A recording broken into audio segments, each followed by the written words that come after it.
This is the One Piece Podcast, episode 656 for the week of Sunday, January 24th, 2021. My name is Zach. My name is Ed. My name is Steve.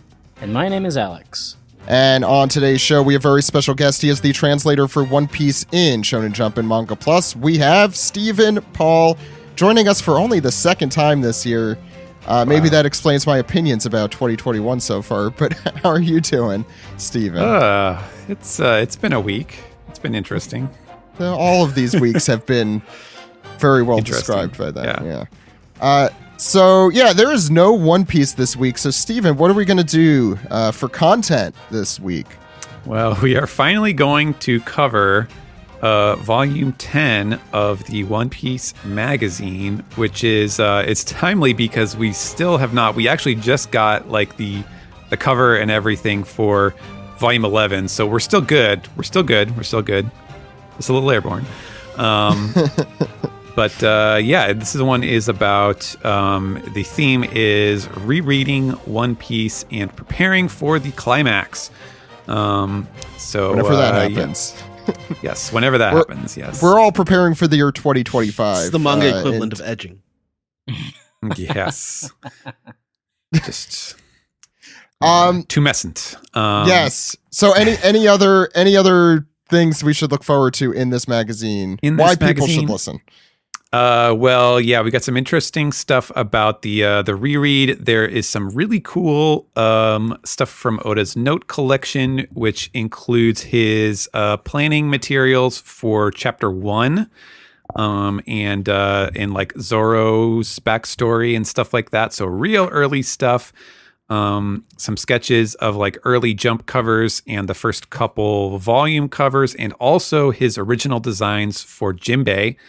Going back to that famous picture of all the crew members that was previously incomplete, but is now apparently complete with Jimbei. So that's exciting, and I guess we'll also spend a little bit of time, not too much. It's not going to be a recap, but we can spend a few minutes talking about the Boichi Ace manga, since the first chapter of that is in this magazine as well. I'm just so uncomfortable anytime I read anything with that art, because like everyone's about to explode out of their skin.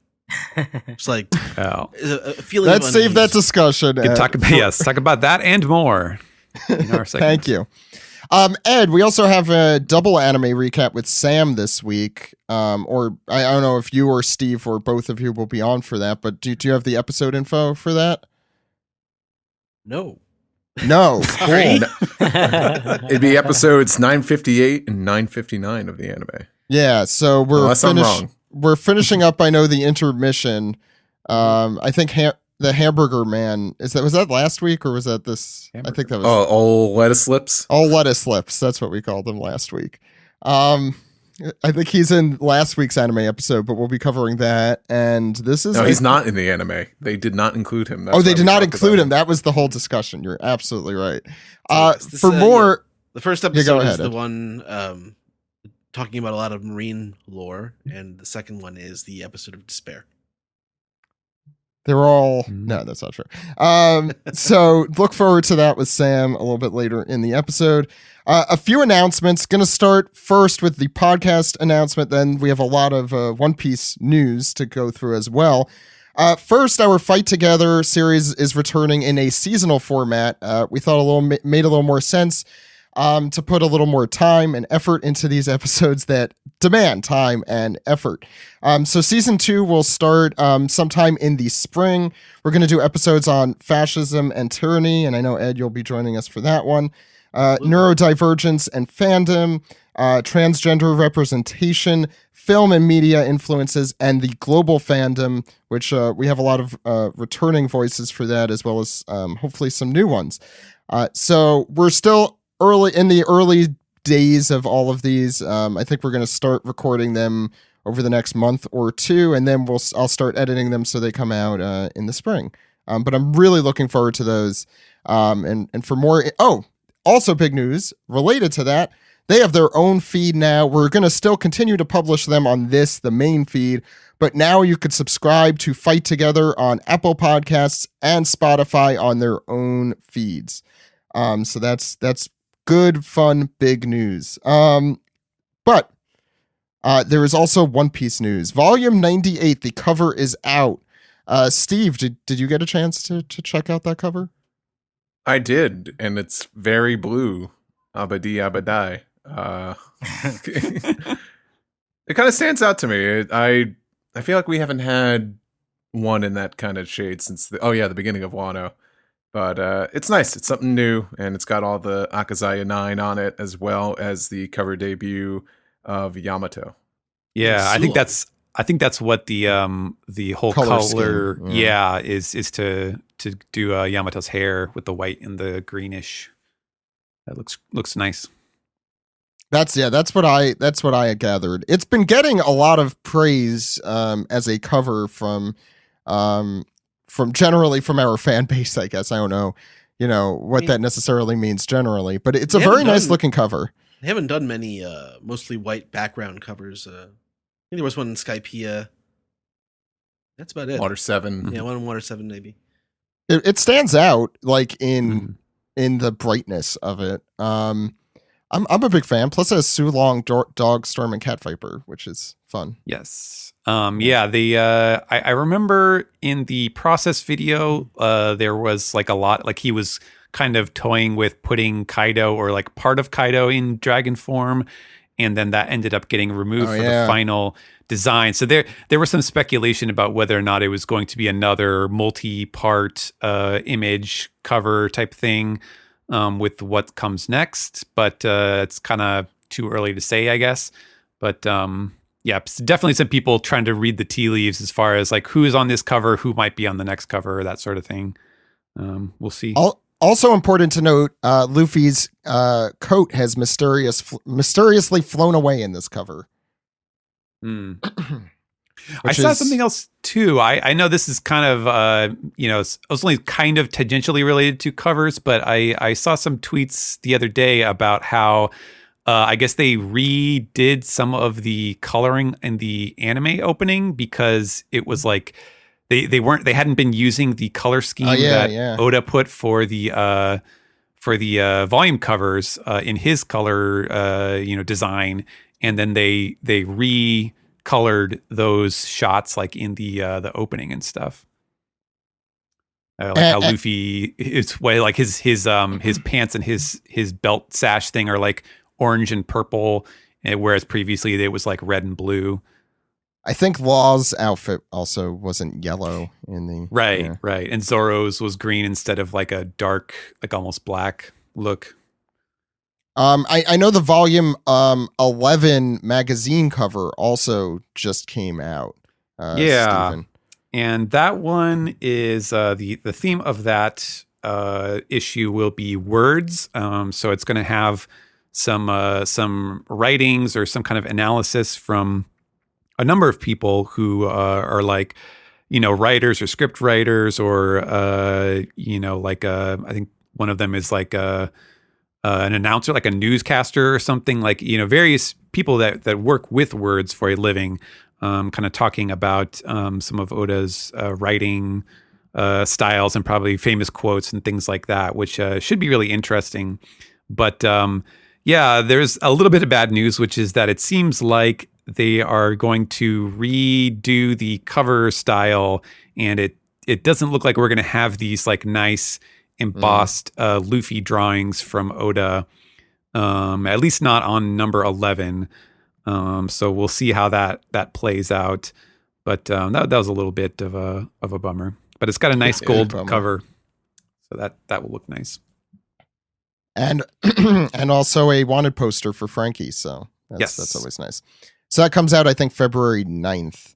It's the same week as Volume 98 in Japan. Okay, I was going to ask. I think February 4th is when Volume 98 comes out. So I'm sure we'll do our review of that in the next few weeks for Volume 98. Probably a little longer before Magazine 11.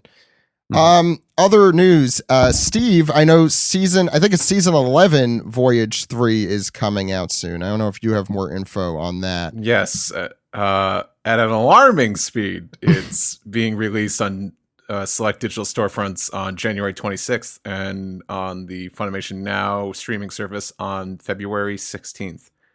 We're still awaiting the first Blu-ray season 11 set, which comes out in March.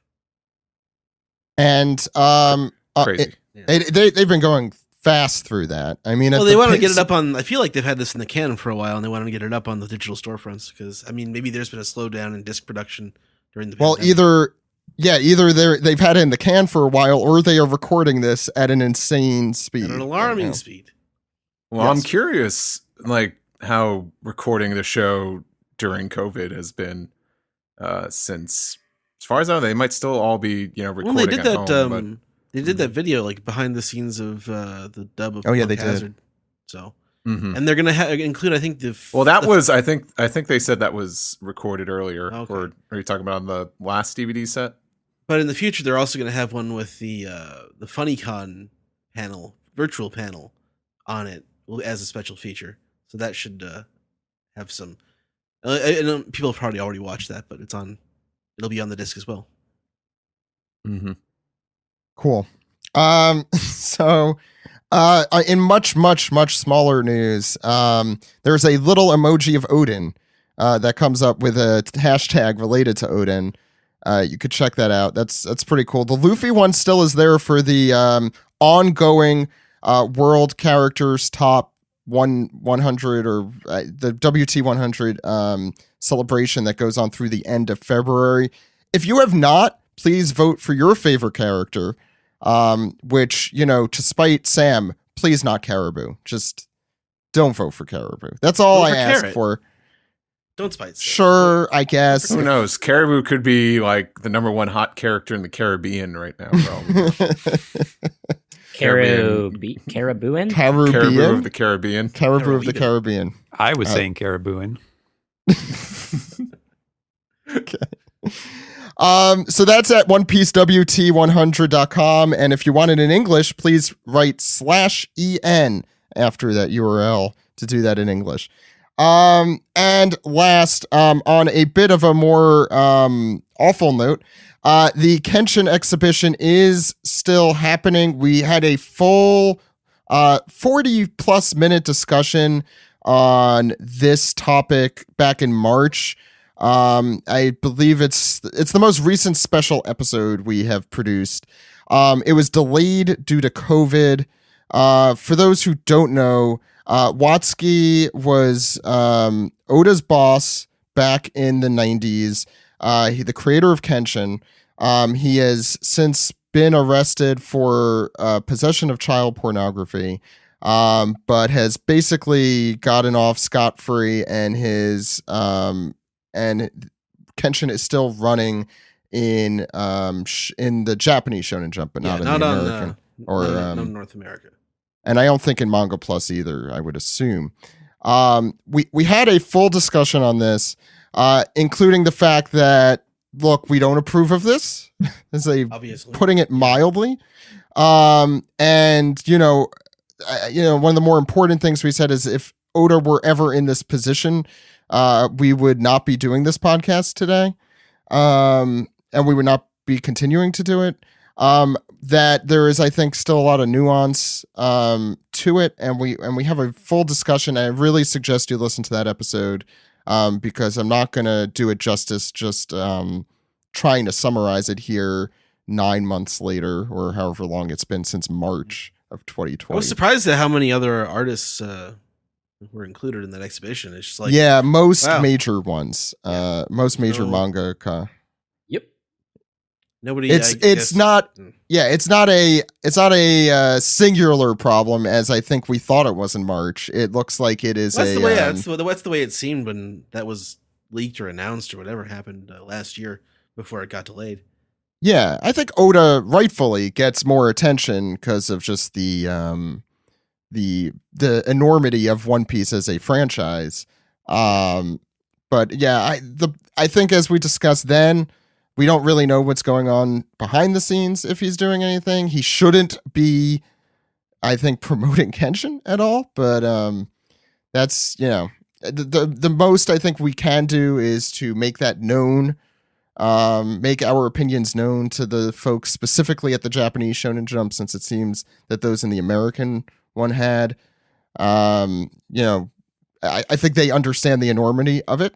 But I would, again, suggest people listen to that episode because, again, I'm not going to do any justice to that sitting here now. Ed, did you have anything else you wanted, or anyone else about that? Yep. Okay, so we're going to start getting into the manga recap for Volume 10 of the One Piece magazine. Then we're going to go into our double anime recap and do a little bit of piece together along the way. So let's get started. All right.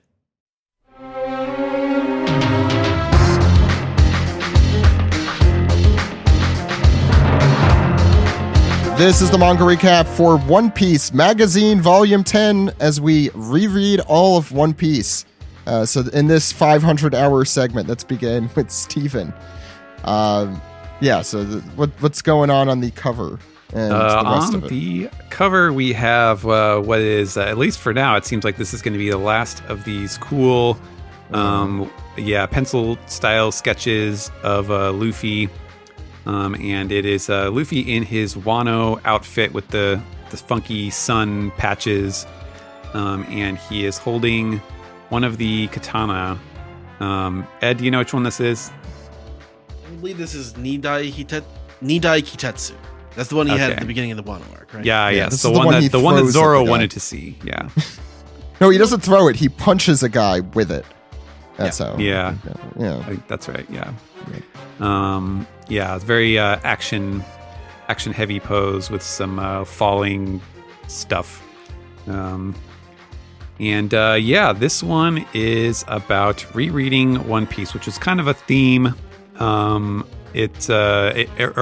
should say, rereading One Piece, and the subtitle is preparing for the climax. And so this was clearly kind of part and parcel with Oda's comments about the upcoming end of the series and saying like, okay, we're going to, there's going to be this, and then there's going to be that, and then that's going to be about it. And so this was kind of within that theme. And it's actually kind of timely because I've been doing, I know Maddie just started rereading in the last week or two, and I've been doing a reread myself, although that one started about, let's say, 10 years ago in January of 2020. We were talking about, you may remember this, Zach, because I think you brought it up. We were talking about doing another OPP read through sort of thing. Why would you bring that up? Well, just to tell my story. Yes, is that we were thinking in some kind of different format, and then we never really planned anything, and then of course that ended up being completely thrown to the wayside by everything else that happened last year. But I definitely had decided like, I should do a reread too. And when we did the OPP read through, I reread it in English because I had never actually gone cover to cover through the Viz version. I would only check it for different scenes if I needed to look something up. And so that was my first time reading all the way through the series in English. And this time I was like, okay, well, I'll go back to the Japanese ones. And I was just kind of trickling along. And I would like leave it alone for months at a time and then read a couple chapters one day. And then finally at the end of the year, I was like, I need to like structure this out. So I started reading like 3 chapters per day, and I've been doing that. I started that around Little Garden, and I'm currently in the thick of the fighting in Skypiea right now. So it's a pretty good amount if you're interested in doing a long-term reread that doesn't take up too much time each day. That's a good solid amount, 3 chapters. That's good to know, because I'm still on my read through from the first OPP. That was 6 years ago, Steve. That was in the Obama administration. Wow. Yeah, I ended up stopping my read through right after I finished rereading Dressrosa, which took me a whole year because it was just exhausting. I'm like, I don't know. I think I just put it down after a while, after like 5 volumes of Dressrosa, and then I'm like, I'm gonna take a break for a while. And then I opened up my tablet and I was like, oh yeah, I forgot I was reading this. I also feel guilty. Like there's so many new things I should try reading, but I just keep falling back on the series One Piece. Oh, I mean, I do that with all of my media, so I fall back into the same patterns. Like, why know what this HBO drama needs? Devil fruits. Yeah, I think that's what Netflix is taking its notes, hopefully, with. So Steven, I also noticed in the front, under the cover, but the first page, Ed mentioned it as well before we started, is they're advertising the box sets in preparation for this journey, which the manga box sets aren't like a special large version. They're just literally boxes for all of the old volumes. I think technically they are the volumes inside them, like they don't have the what is it? There's something flap thing. Well, no, it's like the some of the identifying information on the flap, like some of the like custom numbers or something like that. There is a difference with the dust covers on the volumes, but it's just like there's a number that's missing or something like that. So they are technically different, although the content is exactly the same. But I do think they have, this is advertising the first 3, which goes up through Skypia. Although I think the next 3 are also out at this time. Yeah, that's kind of like the Japanese counterpart to the Big Viz box sets that they've been putting out for a few years now. I think the Viz ones look a little nicer, actually. Well, they have handles, which is nice. You so get you more could throw with them at someone. Exactly. Could you buy Shuck some it. girls? Yeah, I think that's what Dan Dockery does with his. No, and I know Nate did that. He Nate. has a picture. Oh yeah, of him, Nate did that too. Yeah. I mean, Dan, I assume, is always doing bicep things. Mhm. I think I think Dan's stronger than that now. He probably has to. Probably needs He two needs of two- them. two of them. On each, No, yeah. one side is pre-time skip, the other side is post-time skip. Yeah, and then yeah. we have the dream, the if illustration that Oda does on a prompt from a fan, and this one is what if Vivi was a general from the Warring States period, the Sengoku Jidai, and which basically just means what if Vivi was in Wano? I was about to ask, Yeah. is that actually more educated than just saying like, oh, it's Vivi, and what if Wano close? But Yeah, I mean, technically they haven't shown a lot of like samurai armor type things, like the full outfits in Wano. So this is probably a little bit more armored than what we've seen in the story itself. Actually, there's a But, big scene in the anime this week with Luffy's big armor. Nice. And Oda threw in Kuro as well with the fancy helmet. And his comment is Vivi as a samurai general? Wow, that's cool. I want to draw that. And I'll throw in Kuro too. I'm sure that the samurai would risk their life for Vivi's sake. Yeah, there's also a little bit of an ad here that shows that they're selling some kind of like colorized like art board or art print type thing the for mini canvases. Yeah, for the some of the old ones, which I forgot about the one that was what if Zoro ate the gum fruit. Oh yeah. It's just him with him I throwing gotta his see swords if I around. could get some of these online. They're pretty nice. I I saw the these. Croco and Flamingo one making the rounds. Those are all great. And Luffy and Yeah. I forgot that's where the Marienda with Luffy and Katakuri came from. Yes. They have yeah. figures of the Garp one too, so Yes. Yeah, they made those.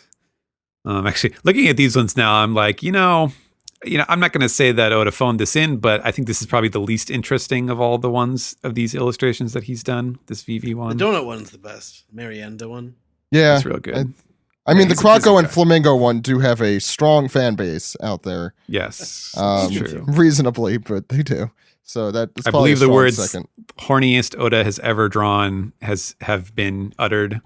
We definitely with regard mentioned to that, I think. Yeah. Oh yeah, that was me. I think I declared this the horniest drawing Oda has ever done on purpose. Yes. And then we get into the rereading One Piece thing. And so what this section actually is, and actually it's broken up because this is actually a pretty fat magazine issue of the magazine. And part of that is the fact that there's like a 50 plus page manga chapter in the middle. But even this the headline article is pretty big on its own as well. So they split it up with some of the other things. But basically what it consists of is it's kind of just like an encyclopedia of every story element that either gets elaborated upon later or has a callback or is foreshadowing to some future thing. They basically single it out, and then they take some panels from each scene and throw them up side by side. And so even if you can't read Japanese, you can often tell just by looking at the panels what things they're referencing. And it's just kind of like this clearinghouse of like, here's all the ways in which this story has been kind of knitted together over its very long history, and the types of foreshadowing that you'll notice and be able to appreciate. And so it's the kind of thing that I think if you're like us and you've reread the series a lot and you've been paying attention to all these little foreshadowing and references and callbacks and things like that, you probably are aware of most, if not all, of these things. But it's really cool to see them all laid out in the same place. And so, like for an example, and these are all kind of split up into sections, like saga sections, I guess you would call it. So East Blue and Alabasta, Skypiea, Water 7, and so on. So like the very first one that they have here would be like, here's Roger at his execution stand in chapter 1. And then they have, and then they single out, here's all the people shown in chapter 0, the Strong World bonus chapter, who were depicted being present at Logtown at the time, like Moria and Mihawk and Dragon and all these characters, things like that. Here's the connection between these two. Here's Shanks and Buggy in Buggy's flashback as apprentices fighting over like which is colder, the North Pole or the South Pole, and then here's them again in Oden's flashback, being shown the same way. And Morgan, here's Morgan when we first see him, and here's Morgan in Kuro's flashback when he's getting hypnotized into being the guy who took down Kuro, stuff like that. And there's a lot of these. There are at the end of each section is like just little things of like, here's points of interest during this part of the story. But in my opinion, this is maybe the coolest thing about this whole article that they've put together, is that in between each section of the story, they have this like kind of like cover page thing for the next set of years. They're usually about 3 years. And what they did is they're photos. They're not scans of these pages, but they are photos of what are clearly the original pages that Oda drew, because you can see the printed out dialogue text that has been pasted to them. Mm-hmm. And they're just like, it's just a clearinghouse of all the classic iconic moments. So at the end of the East Blue section, it says 1996 to 1998. And it has, Luffy at the end of chapter 1, where he's on his boat saying, I'm going to be the king of the pirates. Nami saying, help me, when she's crying and looking over her shoulder. Sanji saying goodbye to Zeph, and the farewell at the Bradier. And it's just really cool because you can see, although they're kind of artfully done, so that there's like some like camera focus, so it kind of goes and blurs into shadow at the edges of the picture. You can still make out like some really good detail on these, to see like kind of what's different from the actual finished images in the volumes and stuff, and it's just really cool to see that. We go through Alabasta as well, so I guess it's probably not really worth like going through different examples of the things that are listed in these. It's all the stuff we've been talking about for 10 years. Sections. Exactly. Yeah. It's all familiar stuff to yeah. I mean, unless there's listeners of the anything show. in particular that stands out, I don't think there's any. Yeah, I didn't notice. I didn't look through every single one, but I did not notice anything that felt new to me in particular. I mean, they get down to like the minutia we talk about, like Gaimon and Sorfunkel. I'm like just looking through like the stuff here. Yes. Spotting Mr. 3 in the crowd at Rain Base for whatever reason. Yeah. I really want that. I want that Zoro Mr. 1 panel. I want that reproduction. That's what I want. I want that framed. Yeah, they have some more for the 1999 to 2001 photograph. They have Zoro beating the spread of Zoro beating Mr. 1, and then the X holding up the X at the end of Alabasta. Those are two of like the nicest ones in that arc too, and there's a lot in that. Those are good ones. Yeah, really good stuff. The picture. A lot of the things in here are from the Sanji flashback because it like I don't know if retcons a lot is the way to put it, but there's a lot from that.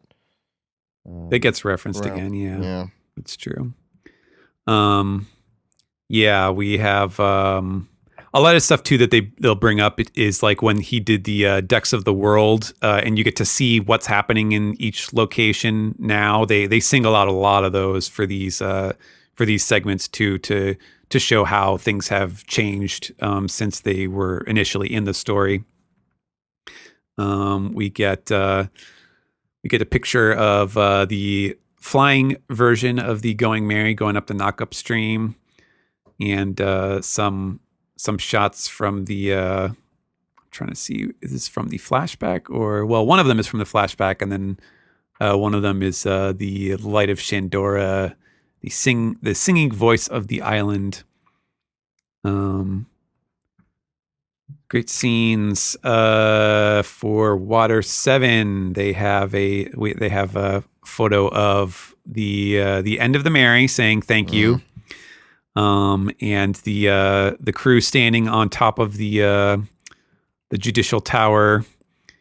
And facing over the moat towards Robin, and then of course the "I Want to Live" scene. What does it say in the Does it say anything in the margins of note?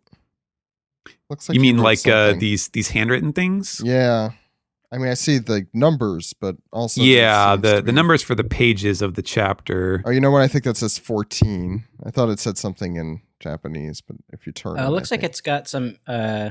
It says there, One Piece the movie, there's the Baron Matsuri. 6 and 7, Yeah, they have a timeline. Yeah. Right, little timeline of what happened in One Piece. The Baron Matsuri came out, and also the record-setting pace to 100 million copies sold. That happened in 2005. This was like this was the second like big wave, I think, in One Piece, right? Around this time, maybe. I don't. Yeah, Strong World actually. Strong World was the big one, that's for sure. Yeah, that was the first one was Arabasta, I think. It was great. He said they started off with record setting. I thought you were about to say the record setting. Set a record on the gigalometer for One Piece movies. The Karakuri Island Adventure. Yeah.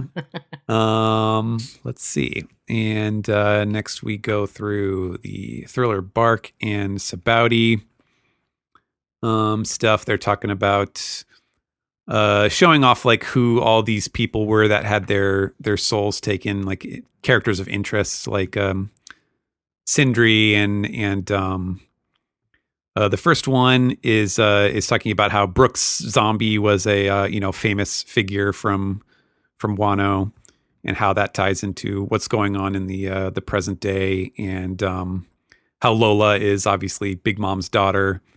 And so, just like this is what her backstory is that we didn't know at the time. Stuff like that. And we finish with the picture of the scene from the auction house where we get Luffy, Kid, and Law standing together for the first time, the three captains of the worst generation. I think it's kind of horse shit that it doesn't have the giant looming figure after Thriller Bark as part of this section. You have every little bit except for that. Yeah, well, they don't have anything to. There's no follow up to point out. As far sadly. as we know. Here's the part you all came to see, though. Yeah, and so this is where they kind of break up the color, the fancy smooth color printed pages, and they go to the black and white pages for a little a leaf of the magazine here. And this is the One Piece note collection where it talks about Oda's planning sketches for chapter 1. And some of this is definitely I'm not positive that all of this was definitely stuff that he wanted to do in chapter 1, or if they were things that he had that he ended up using in some of the one-shot versions, the Romance Dawn one-shots. But you can see they're kind of presented in a bit of a chronological order to show how his ideas evolved. So the first one that they have here, and they have a cool sketch of Luffy, Nami, and Zoro, like the original trio. Zoro for some reason has sunglasses on. Cool guy, sunglasses. Oh, I think I can explain this one, Steven. Oda's doing a trick that many of us artists do when we screw up on eyes and there's no way to erase it. He just puts sunglasses on the character. Nice. Yeah, and so they present the first little plot diagram that Oda has done here. There's Luffy leaving the barrel right there. Yeah, so it says, and this says coming up with ideas for chapter 1. Straw Hat Luffy appears, and notably, this plot that he lists here is not the Romance Dawn, the Dawn of the Adventure chapter 1 of the series itself. It's not a flashback chapter. It starts with it's almost like the anime starting, where it is it begins with someone being chased because they've stolen the treasure, which is of course Nami, and then coming across Luffy popping out of the barrel because he was washed up, or he hid inside the barrel to save himself from being capsized, and so on. And so there's a lot of that, some of Luffy's introductions, but it's very Luffy and Nami focused, and Nami's being chased by Morgan's henchmen instead of Buggy's. So you get a lot of those initial characters, but they're kind of set up in different situations. And in fact, they point out here, let me see, where does it say this? It points out that so Nami's being chased because she stole a pirate treasure. Morgan is involved. Morgan's initial epithet was not Axe Hand Morgan; it was a Big Chin Morgan. And he is also described as being obsessed with cannons and having a special Morgan ball that can destroy 10 houses. So watch out for his Morgan balls. Yes. Now we know why he has that metal jaw. Is that like Calvin jaw ball surgery? Yeah. See, I thought that Big Chin Morgan would be obsessed with going through the day's events in a comedic monologue. I saw that joke. While then making fun of fake headlines in the newspaper. You hear about this? You hear about this? Hey, El Mepo. Yeah. Okay, we all get to do this impression now. Popular late night host Big Chins Morgan. Right. Oof. Oh boy. So yeah, there's some interesting permutations on how this stuff comes together, and then on the second page, there's one here at the bottom, which is listed as plot outline B, which is definitely much closer to the original flashback because he's drawn a lot of these facial images, and you can see it's clearly got Kid Luffy and Shanks and the Gum Gum Fruit and Higuma. A lot of these. What's this on the bottom scenes. right corner? The one that looks belly. like Lucky Roo is drowning. You mean? I just thought maybe it was like balloon Luffy, like a beached whale or something. Yeah. All it says, that little caption there, is Living Island. But it is clearly like one of Oda's classic pirates with a big old belly, a little belly button there. I like that too. There's actually, this appears in more than one of these images, but I like that he has Makino pulling on Luffy's nose, kind of giving him a little Usopp thing, which is it's kind of adorable. And so yeah, you can see him really refining that process. He's got some more on this left page, Scott, doing some more imagery that he's working on. I really love the one in the upper left corner of just like little chibi Luffy running along, Luffy. And he's going, "Pirates, pirates, pirates, pirates! Pirates have come!" So he's almost doing a little bit of an Usopp there, but he's real excited about it. And speaking of Usopp, there's a Makino with a long-nosed Luffy on the next page. She mentioned that. Yeah. That's I think it'd be kind of interesting if he had left that in. It would have been a neat juxtaposition once you get to Usopp, who's screaming about pirates in a different way. I thought she did do that. Unfortunately, he cut a drunk Yasopp and this reminds me of my son Usopp, whom I have not seen. Always say Yasopp. Yeah.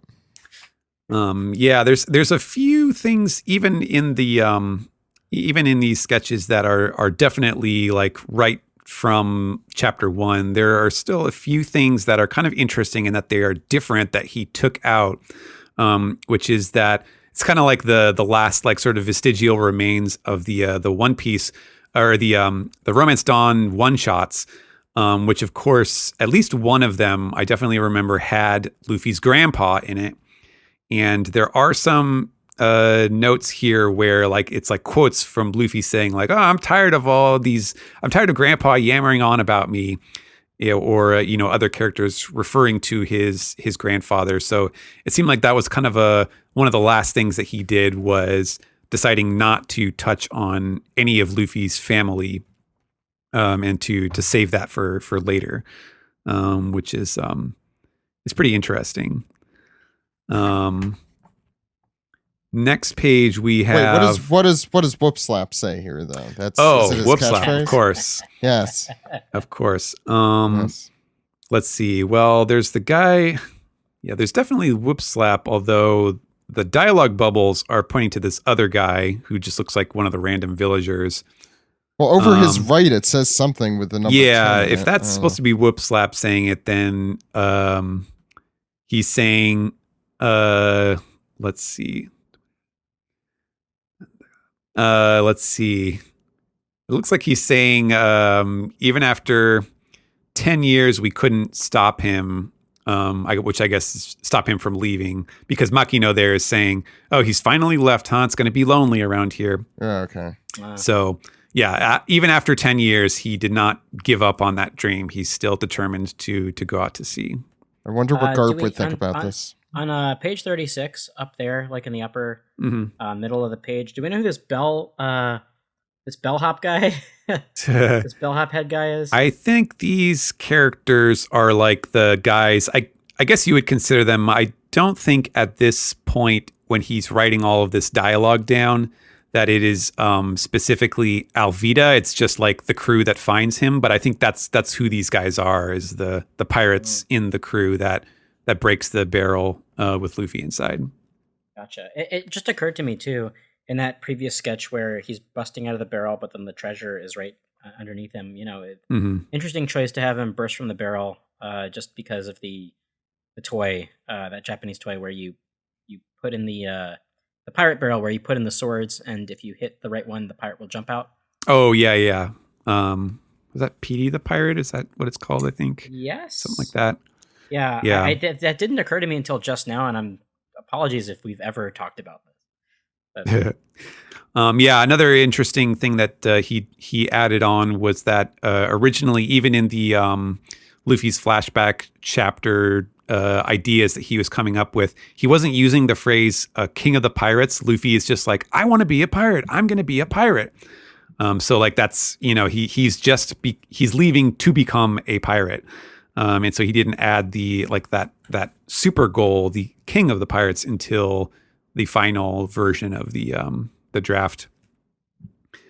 And then we have Zoro's story, and this you can tell it is already like pretty much exactly kind of what ended up happening. This is not pre-series. This is once Oda has been drawing the series for a while.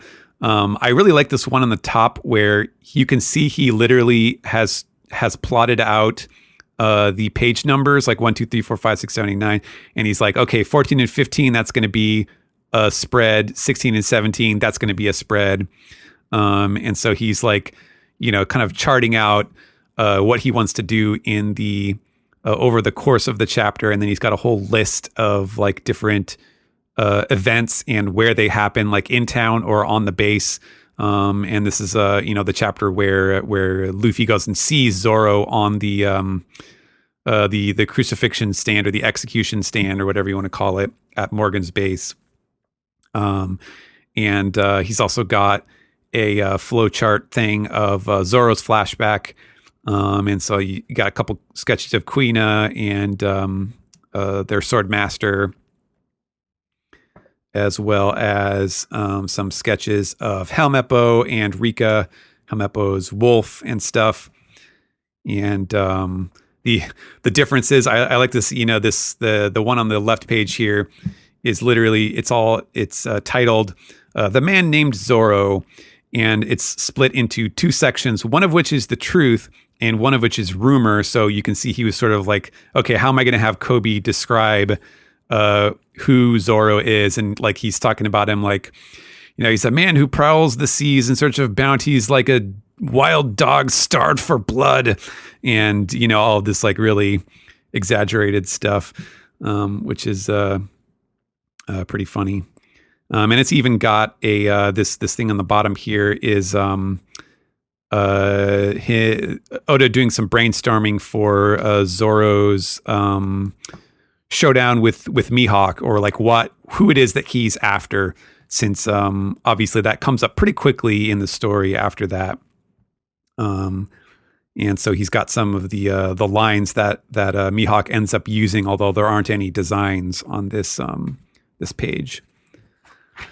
So yeah, some really cool early stuff. We also turn the page and we have some examples of jump covers, which we've talked about this before and I think also in some of these magazine segments as well, with the people who, or the process for doing the illustrations that go on the cover of Jump itself, which is usually that there's like a request, like the designer has a request for whatever artist is picked to grace the cover, and then they do a little back and forth.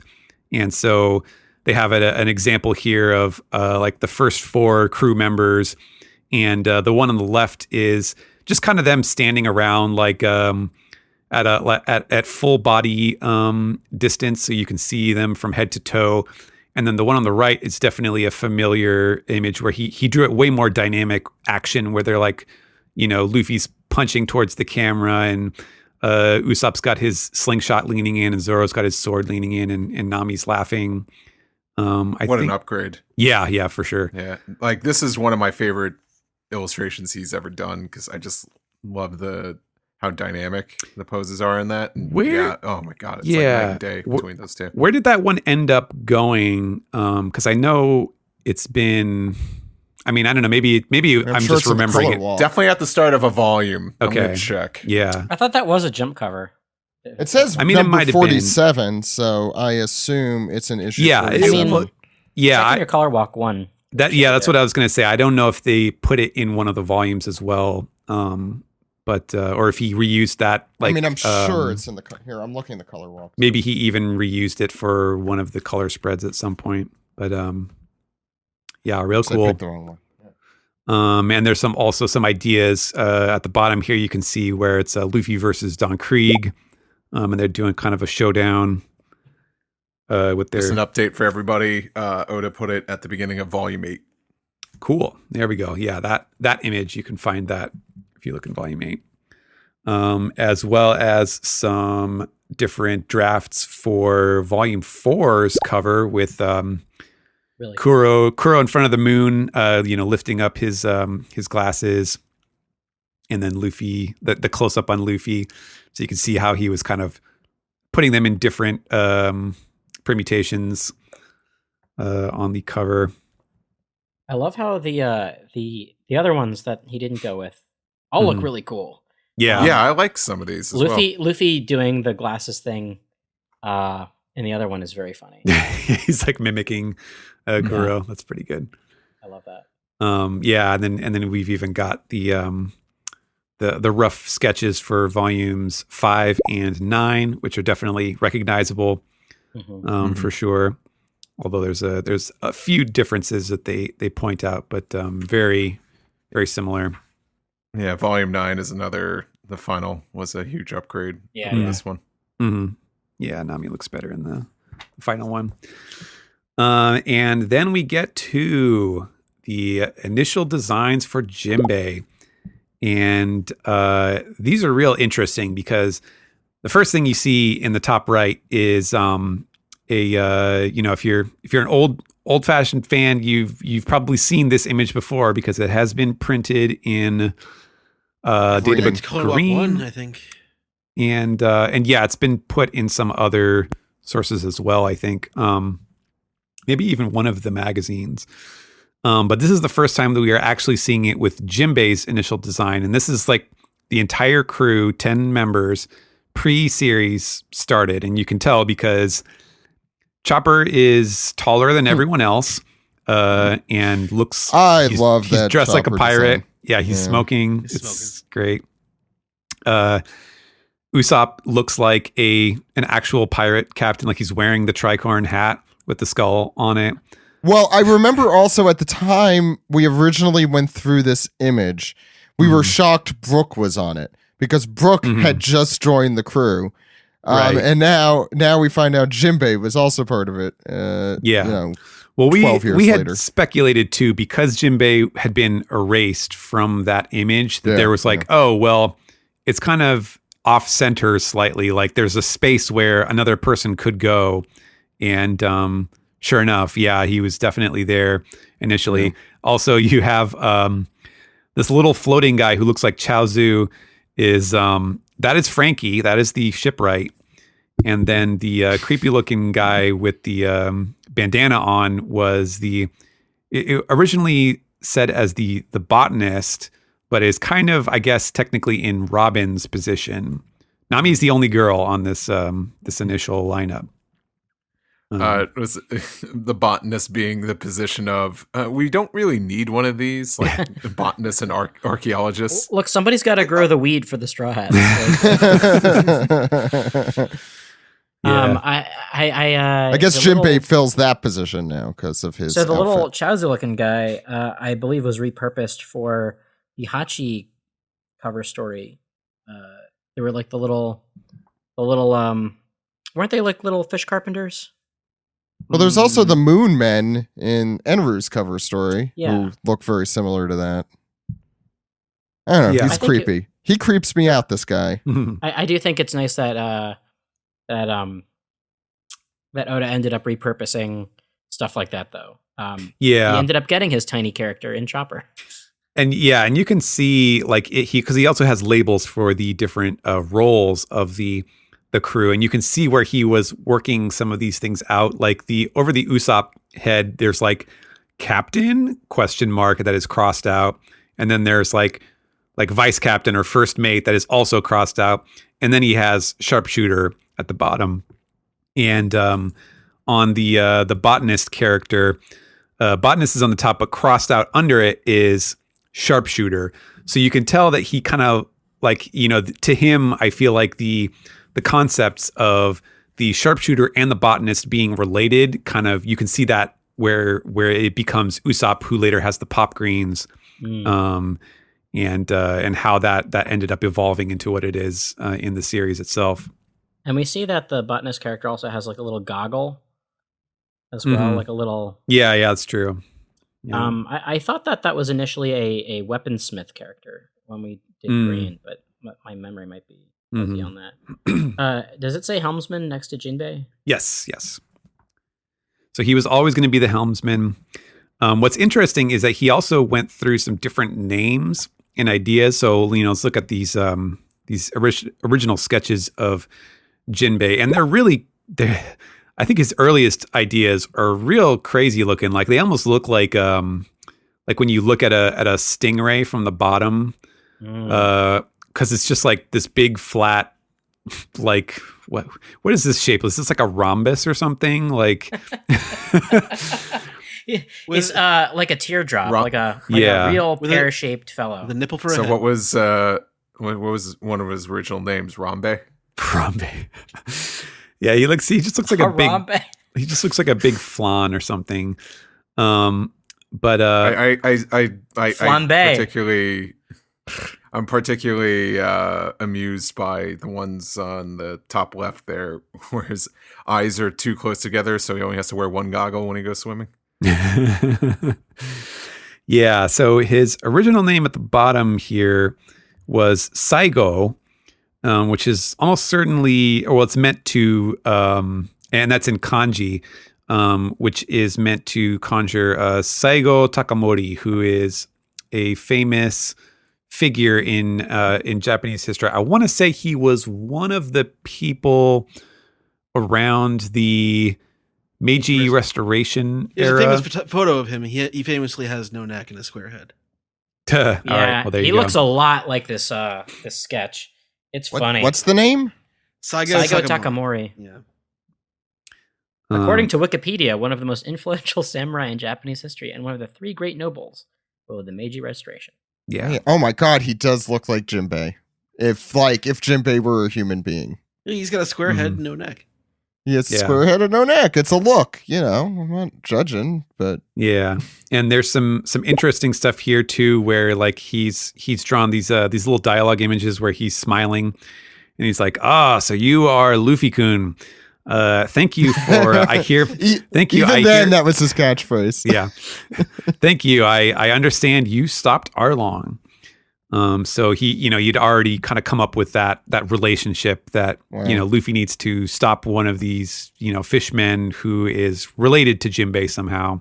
Does it say when these were when all these drawings were kind of No, formed? so I don't know. And so I'm going to go to the left page here. The one on the top there where Steve was talking about how beady the eyes look. In this one, he is apparently named Nangoku, which would mean like southern country, which is kind of a strange thing. But then you also see on the side, one of these other captions is Jimbei. So he's definitely singled that out as one of the candidates. Also says he gets along with Zoro, or he knows Zoro well, which is another curious idea. It also says wants to go to the promised land. So Sephiroth.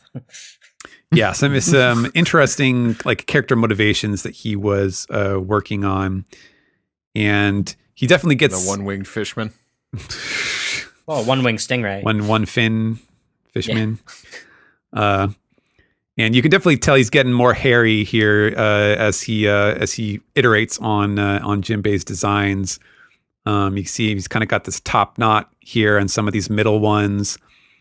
I really like the one that's most prominent on the page. The big one. That's with the unibrow and the what do you call that? The sake the gourd. The gourd, yeah. I like that. I like that design. And this one he's saying, "Oh, so you're the guy who stopped Arlong, huh? You're small." So it's pretty good. Small. You're shorter than I expected. A little short for a king of the pirates. Yeah. I like the bearded ones a lot. He looks a lot like Komachio. Yeah, you can definitely tell at the bottom this is pretty close to when Jimbei had come into the story, I think, because he's got that like that Koma Inu or like lion dog or the what's the Shisa, the Hokkaido or not the Hokkaido, the Okinawan version of that. Mm-hmm. The lion dog. Yeah. The statue. The one to the right of the most prominent drawing is, I think, how I first envisioned him when he was talking about in the Arlong arc. I couldn't help but like imagine him looking something like Whitebeard, like he was just huge. Jimbei is pretty huge. Jimbei is huge. It's just we've seen a lot of huger people. He's not Whitebeard huge though. He's got like a Mads Mikkelsen type face, like in that, and he's just very sad looking and then right next to it, he's got a big old. It looks like a big booger. Well, I think that's why I like the prominent one with the gourd, is that he looks much happier than he prominently. Like, I think Jimbei's face is permanently stuck on Sirius, which might be related even to the Saigo Takamori Resting look. day face. Yeah, exactly. He's got a big old Bert eyebrow too. But like he looks a lot happier in some of these, like just naturally. Like look, I love Jimbei, but he is a very serious guy all the time, and he looks like he's perpetually carrying the weight of the world on him, which I think is on purpose, but yeah. It's funny, I'll give a plug to Sungwon, who was on our show recently. He released a video where he had his mom rank some One Piece characters just by their looks. And she seemed like she was terrified of Jimbei, and he's like, "Hold on, let me get another picture." And it was him smiling from the Impel Down color spread with them in the samurai armor, and she felt much better afterwards. I think she bumped him up a little bit on the ratings too. Yeah. I do. That is a good point, Zach. But my favorite thing about Oda is, no matter how he draws a character, if they have a face fault, like he can give them any sort of weird face fault. So. Like I'm very much for the current Jimbei. Yeah, I'm not anti-current Jimbei. I was just saying that I like the non-resting serious face Jimbei. I do like it that he has the it does look like he has the Hawaiian shirt motif from Arlong, but I guess that is his robe. Yes, well, we've said many times that Jimbei is a Muppet. And like with the Muppets, when they're just static, they only have one expression. It really he needs to be molded by the hands of the artist and brought life before you see him with different expressions. I do see like the Hawaiian influence in some of these a little bit more even. So I mean, I think there was just a lot of that in the Arlong Pirates, but go ahead. It was clearly the motif that he was working on for the Fishman, was that this kind of islander vibe to them. And then we do have a little section here, which we'll probably skip over a little bit, but it's just kind of like deciding Luffy's rivals, and so they ranked a couple. They have 7 characters here: Kobe, Crocodile, Katakuri, Kid, Teach, Law, and Smoker, and then they kind of ranked them on different categories, like the number of times they've appeared in the manga and the number of times they've been in the Usopp Pirate Gallery, which is kind of funny. They also did, actually, here, I'll read these because we were just talking about Sungwon's mom ranking these characters. They had whoever put this together, whatever editor or assistant editor or something, they asked a friend who is described as a beautician, 25 years old, who has never read One Piece, to comment on these characters based on their appearance. And so they said, for Law, let's see, And these are all like based on how tough they think these characters are as rivals to Luffy. So Law, okay, he's skinny and he's hot, so he's definitely tough. Especially even more so because he's wearing black. Crocodile is let's see, one of his hands is a hook, so that seems like that's suggesting he's pretty tough. He's definitely a narcissist who is confident in his looks and is the dawn of an evil organization. So I'd say she nailed him on that one. Smoker, hot middle-aged guy with a cigar, definitely looks tough. I want him to be tough. Katakuri, very on the nose. So yes, far, yeah. Katakuri, who is this is definitely Katakuri in his classic form with hiding his mouth, not in his Marienda form. Looks like he doesn't talk. Looks like he doesn't talk a lot. I was just gonna say he has two different transformations. The Marienda. This is my Marienda form for when I eat donuts. Go ahead. He looks like he doesn't say much. Has a good figure and hides part of his face. These three things are definitely the mark of a very powerful character. Teach, she's decided Blackbeard is best friends with Kid. Years ago, he was standing up for Kid and got his tooth knocked out. That's why he's missing his teeth. Is also a glutton. So that's what she decided for Kid. Kid looks like guy who is quick to get into a fight. There's always one in every classroom. Yes, there's guaranteed to be a kid in every class. That's true. Can't argue with that logic. That's why they call him Captain. That's right. A kid in every classroom and food on your family. Is that it's very hard. That's the as One Piece has shown us, human beings and fish can coexist peacefully. That's true. Yeah. And lastly, Kobe. He this is the picture they chose was Kobe in his in his Marine officer form with the bandana and the goggles on top.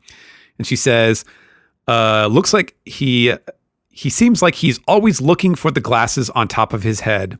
Very serious. Not a good place to put them, Kobe. Not a good place to put them. I thought that was pretty funny. And then they talk a little bit about characteristics of Luffy's fights versus Lucci and Doflamingo and Katakuri as like different types of opponents that Luffy has fought, which is kind of interesting. But we'll go back into, this is where they resume doing the reread stuff with the nice color glossy pages. We get to see for 2009, I guess this was important enough. It was all for 2009. This is the year that Strong Willed came out, and the 10th anniversary of the anime. Wow, only the 10th anniversary. And then the famous "Thank You for Loving Me" Ace scene. By the way, I realized today it has been, as when we started the podcast, it was 12 years through the manga, and now we have been doing the podcast for almost 12 years. Oof. So there you go. Yeah. Yep. And we we continue through Fishman Island stuff. There's only a couple things, as you get closer to where the series is now, there are fewer of these things to point out, but they show like how Koala comes back later after the Fishman Island flashback, and the first glimpse of Pudding as the three-eyed girl before you finally see her unveiled in Whole Cake Island. I love that Van Morrison song. Three-eyed girl. Three-eyed girl, yeah. You my three-eyed girl. Nice. We get their wedding song. We get for 2010 and 2011, they picked out the big crew double page spread in Fishman Island, where everybody's posing in front of the Thousand Sunny, and then Luffy showing back up saying, "I'm going to be the king of the pirates," as Rayleigh watches. really cool. Let's see. Punk Hazard. Of course, there's lots of mentions of the Kinemon and Momo's actual backstory, since this is when they are first introduced, setting in motion a lot of the stuff that we're seeing play out now in Wano. They picked out for 2012 Luffy doing he's going in for the kill on Caesar Clown. Oh, if only. I was gonna say, I think he sticks around for a little while after. Sticks around for a little while. What's that? By the way, that's chest again. Shinokuni, the Atlantic yeah. Death. Yeah. By the way, I think that's the first spread where we see that looks like Oda's handwriting instead of the pasted so in. that was something that I wanted to point out, which is really interesting. So up until this point, you can see the printed out text that gets pasted on the image, and from this point on, so this is from 2012, and then if you go and look ahead at the 14 the next ones, they all have Oda's handwritten, like penciled in dialogue. They don't have printed out. And I feel like maybe that is the point where they started doing that only digitally. That's so what they would, I assume, yeah. Yeah, they would scan in the text or scan in the image and then erase the pencil and digitally insert the text. Because that was also right around the time that that I started working on it week to week. And so I know that they were doing, PDFs with digital text in them as far back as 2012. Maybe that's even one of the reasons that they started to do that, is that they digitize it. Yeah, the one on the bottom here, that's like the 3-part spread with Luffy, Smoker, and Kinemon, and they're all grouped up to do the escape from Punk Hazard. That this one has the printed text on it, so it definitely didn't start right then, but this would seem to suggest that it happened around this time, which is interesting. Yeah. Behind the scenes stuff. Perhaps.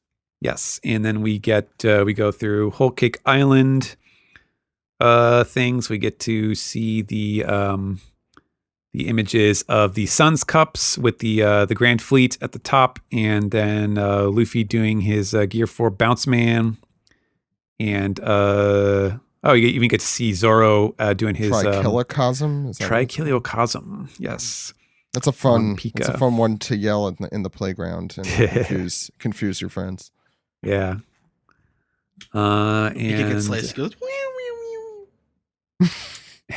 And and then we catch up here at the end with the Whole Cake Island material, and we get to see Oda's original pages for what is this one? Oh, beating Hold'em. Oh yes, that classic scene. I couldn't tell who that was at the top. Yeah, you can see face was so contorted. He's doing the Red Hawk there, but yeah, you can see him better in the corner next to Otama. And then Luffy's latest bounty poster when Brook has to point out his mistake.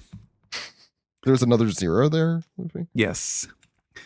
And then let's see, what following up from that is kind of like a they're called like unsolved mystery file, and it's kind of just like, here are like the biggest things that we don't know yet, or that we're still waiting for answers on.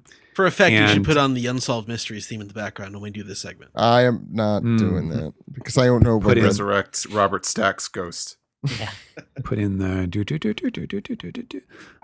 See, that was good enough there.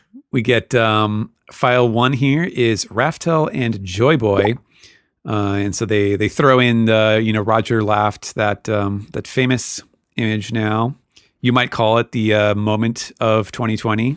The One Piece moment of 2020. I choose to think of that as the only moment in 2020. And they point out some of the mentions of Joyboy and kind of condense down some of the things that we know about what Joyboy is, and when he's been mentioned. Yeah, very little. The next one is the world government and Emu, and pointing out the ways that they're showing the five elder stars being subservient to Emu, as well as the mystery of the cut up bounty posters with the knife through Shirahoshi. And why is Shanks there? Why? Yes, why was Shanks there? What is the deal with that world government thing? As well as Doflamingo chained up, just the way he likes it. He gets off on it. He's actually laying down on it, but sure. The third file they have is the genius scientist, Dr. Vegapunk. And so we see some of his handiwork here, including the pacifistas, the genetic stuff that he was researching with Vince Smoke Judge. And they threw in also the outline of him, supposedly in Caesar Clown's flashback, as well as one of his most famous handiworks, the Gundog Lasso. Mm. Yeah, still waiting to find out how things eat fruit. How does it work? It's like, well, you take the fruit and there's the hole of the gun and you just stick it in. You just jam it in. It's like a blender. It's like, how the Play-Doh, you turn the handle and it just squeezes out. Go ahead, Alex. So I recently got a pasta machine, and I didn't realize that real pasta machines are just like the Play-Doh pasta machine. They have the fun little, Oh, bits. I was really hoping it was more like Kaku, where it's just like a nice cube and then just pasta shoots out of it. I'm gonna tell you that every time I've made pasta so far, which has been 3 times since Christmas, I always say to myself, "Pasta machine," whenever I put it on my KitchenAid. Isn't that Wanza? No. No. Kaku has an attack called Pasta Machine. He does. So Wanze was just like, noodles came out of my nose. I'm wacky. That's not what he sounds like. He's much cooler than that. The silhouette of Vegapunk, I look at it now, and I'm thinking that like he kind of looks like a Life in Hell character, where like there's his nose and there's his upper lip, and that's his like arm down there. That little bit is his arm, and he just has a huge. No, that's his head. He has like a huge, gigantic head, like strawberry or raspberry. Yeah, I'm hoping that that's what he looks like, or the hat kind of, it reminds me of the Space Pirates a lot too. So yeah, I could be. I want him to look weird, and I want him to be voiced by Norio Wakamoto. That's what I want. I've never not been able to see that silhouette as like a really cone-headed version of Gonzo's chickens. From the Muppets. Oh my god! Like there's the eyeball, right? Yeah, exactly, and the beak and the little thing. Yeah. Oh my god! I hope he looks like he's from a completely different manga. I am like very excited. That would be pretty great. Yeah. Well, we were hoping he was Rick Sanchez, but I don't know if that's. Oh, we were. That was in 2012. Zach. Yeah. It's the funniest shit. Did anyone else remember the character of Excalibur? That head, it's all pickle. Pickle punk. It's all pickle.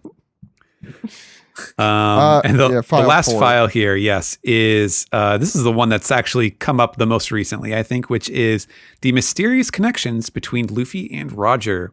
And they are pointing out the scenes where Luffy and Roger have said the same strange, mysterious thing that they want to do to some of their companions, and gotten some odd reactions from them. Oh, universal healthcare? I feel you, man. Oh, what a crazy guy. And then I'll be king of the pirates and institute universal socialized healthcare. He's only saying that because he got sick.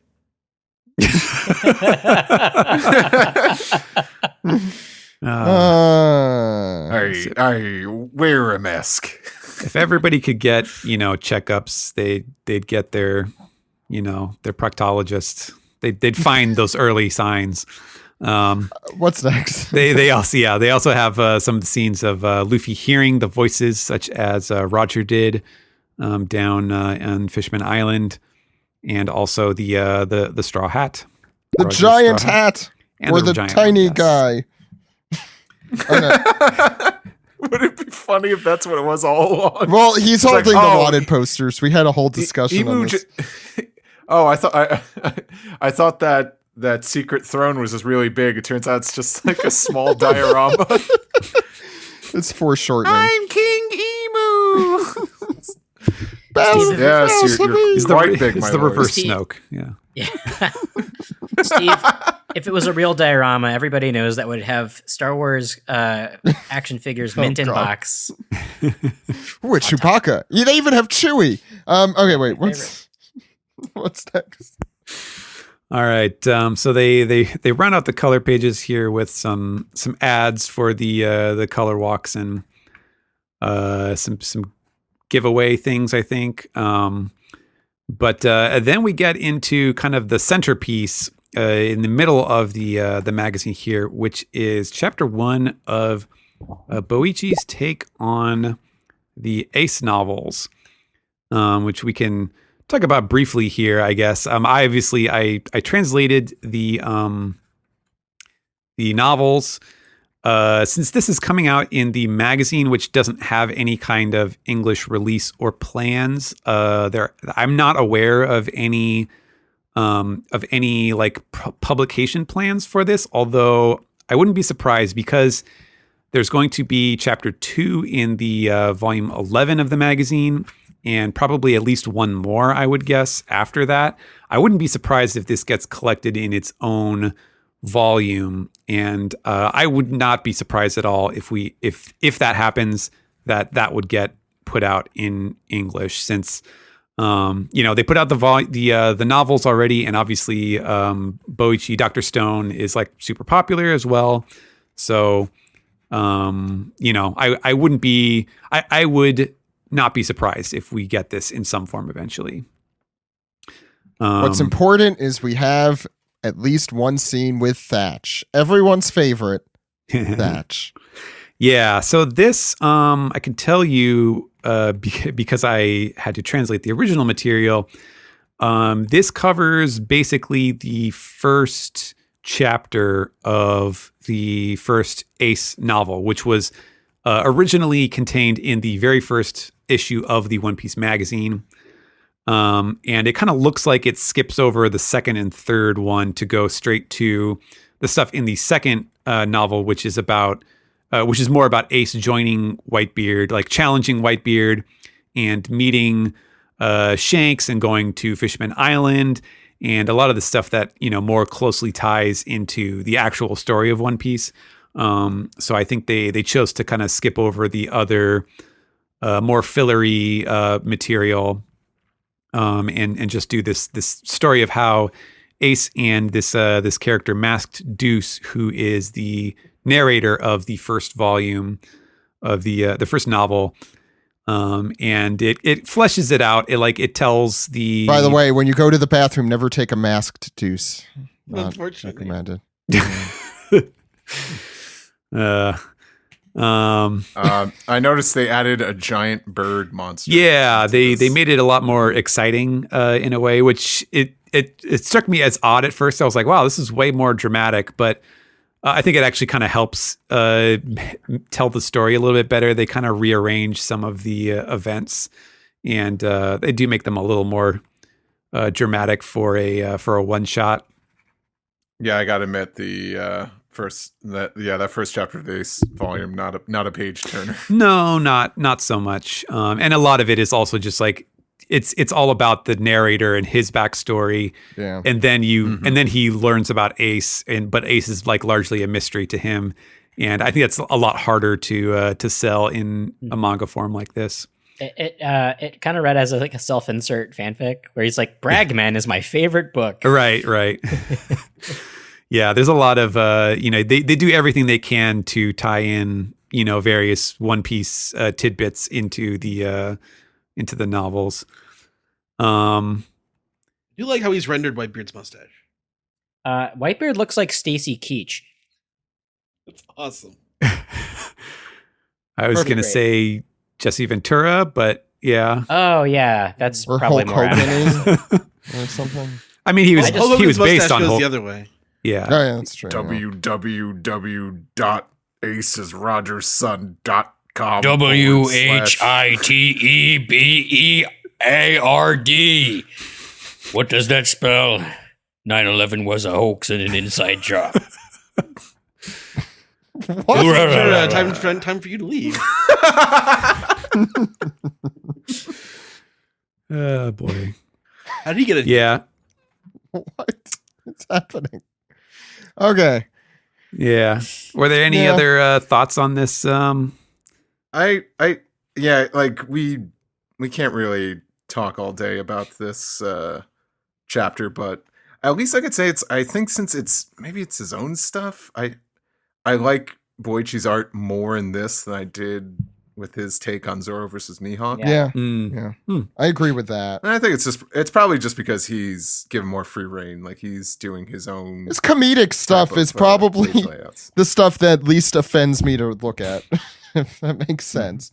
It's like, it's too hyper detailed for me personally in some, I mean, as you said, it looks like they're trying to jump out of their skin sometimes. I think the stuff with the inanimate objects and the more comedic stuff, where there's less detail, looks good. Well, I wonder if he has any assistants that help him with this. Yeah. I don't know. Yeah. I know that he was at, was it New York Comic Con, I think? Yeah, I think he was at New York Comic Con. Yeah, he was at one of the big cons, and from what I remember people saying, like, apparently he is just insanely fast. Like he can whip this stuff out in no time. That's crazy. Which is yeah, it's pretty impressive. Like I'll give him this. Like I think not just like the detail, but like his ability to work with different line strength, like really adds a lot of definition to the images. I think personally speaking, I find like his general like character anatomy to feel strange to me. So it's like it gives me this kind of weird uncanny valley sort of feeling. I think that's what it is. Yeah. Yeah. It's like I don't necessarily like the anatomy of the characters to begin with, but I can't deny that it's like super detailed. I think that's why I like his stuff that's less detailed. Like I'm looking at Ace's hat on fire in right in the middle there. And all that stuff looks stuff. Yeah, that stuff looks good and funny. And I think he like has the ability to do a really good job. I just think for me as a reader, I think it gets into that uncanny valley when he's like hyper detailed like that. Mm-hmm. Yeah. I think it's when he tries to be horny. That's when it yeah. Well, I have not read really cool, I have not read Dr. Dr. Stone. Yeah. Yeah, I'm definitely curious to see the next chapter, because that is definitely going to have more familiar characters in it. I'm curious to see his take on some of these other folks, especially on like Whitebeard's crew and stuff. So yeah, we'll see about that. I guess to kind of wrap it up, there's a lot of the usual segments which we've talked about that have been in every issue of the magazine. They're still serializing these this novel Heroines, One Piece Heroines, where each of these stories has been about one of the principal female characters. This one is about Vivi. I really like the illustrations. This person who's been doing the illustrations for these, they're great. I love these. Suwa Sayaka. I'm sure that like the other the Ace novel and the Law novel and the Strawhat stories, this will get collected into a book at some point. This looks like it takes place after the time skip with Vivi in this one particularly. I haven't. I mean, I obviously cannot read this. I have not actually. Assuming you have not. Yeah. Yeah, I haven't actually read through it, but it's definitely Vivi, adult Vivi. So it's either just before everything or just after. But does Koza have a kid, or is that some random guy? That's what I'm trying to figure out there. I don't know. I love this art style, though.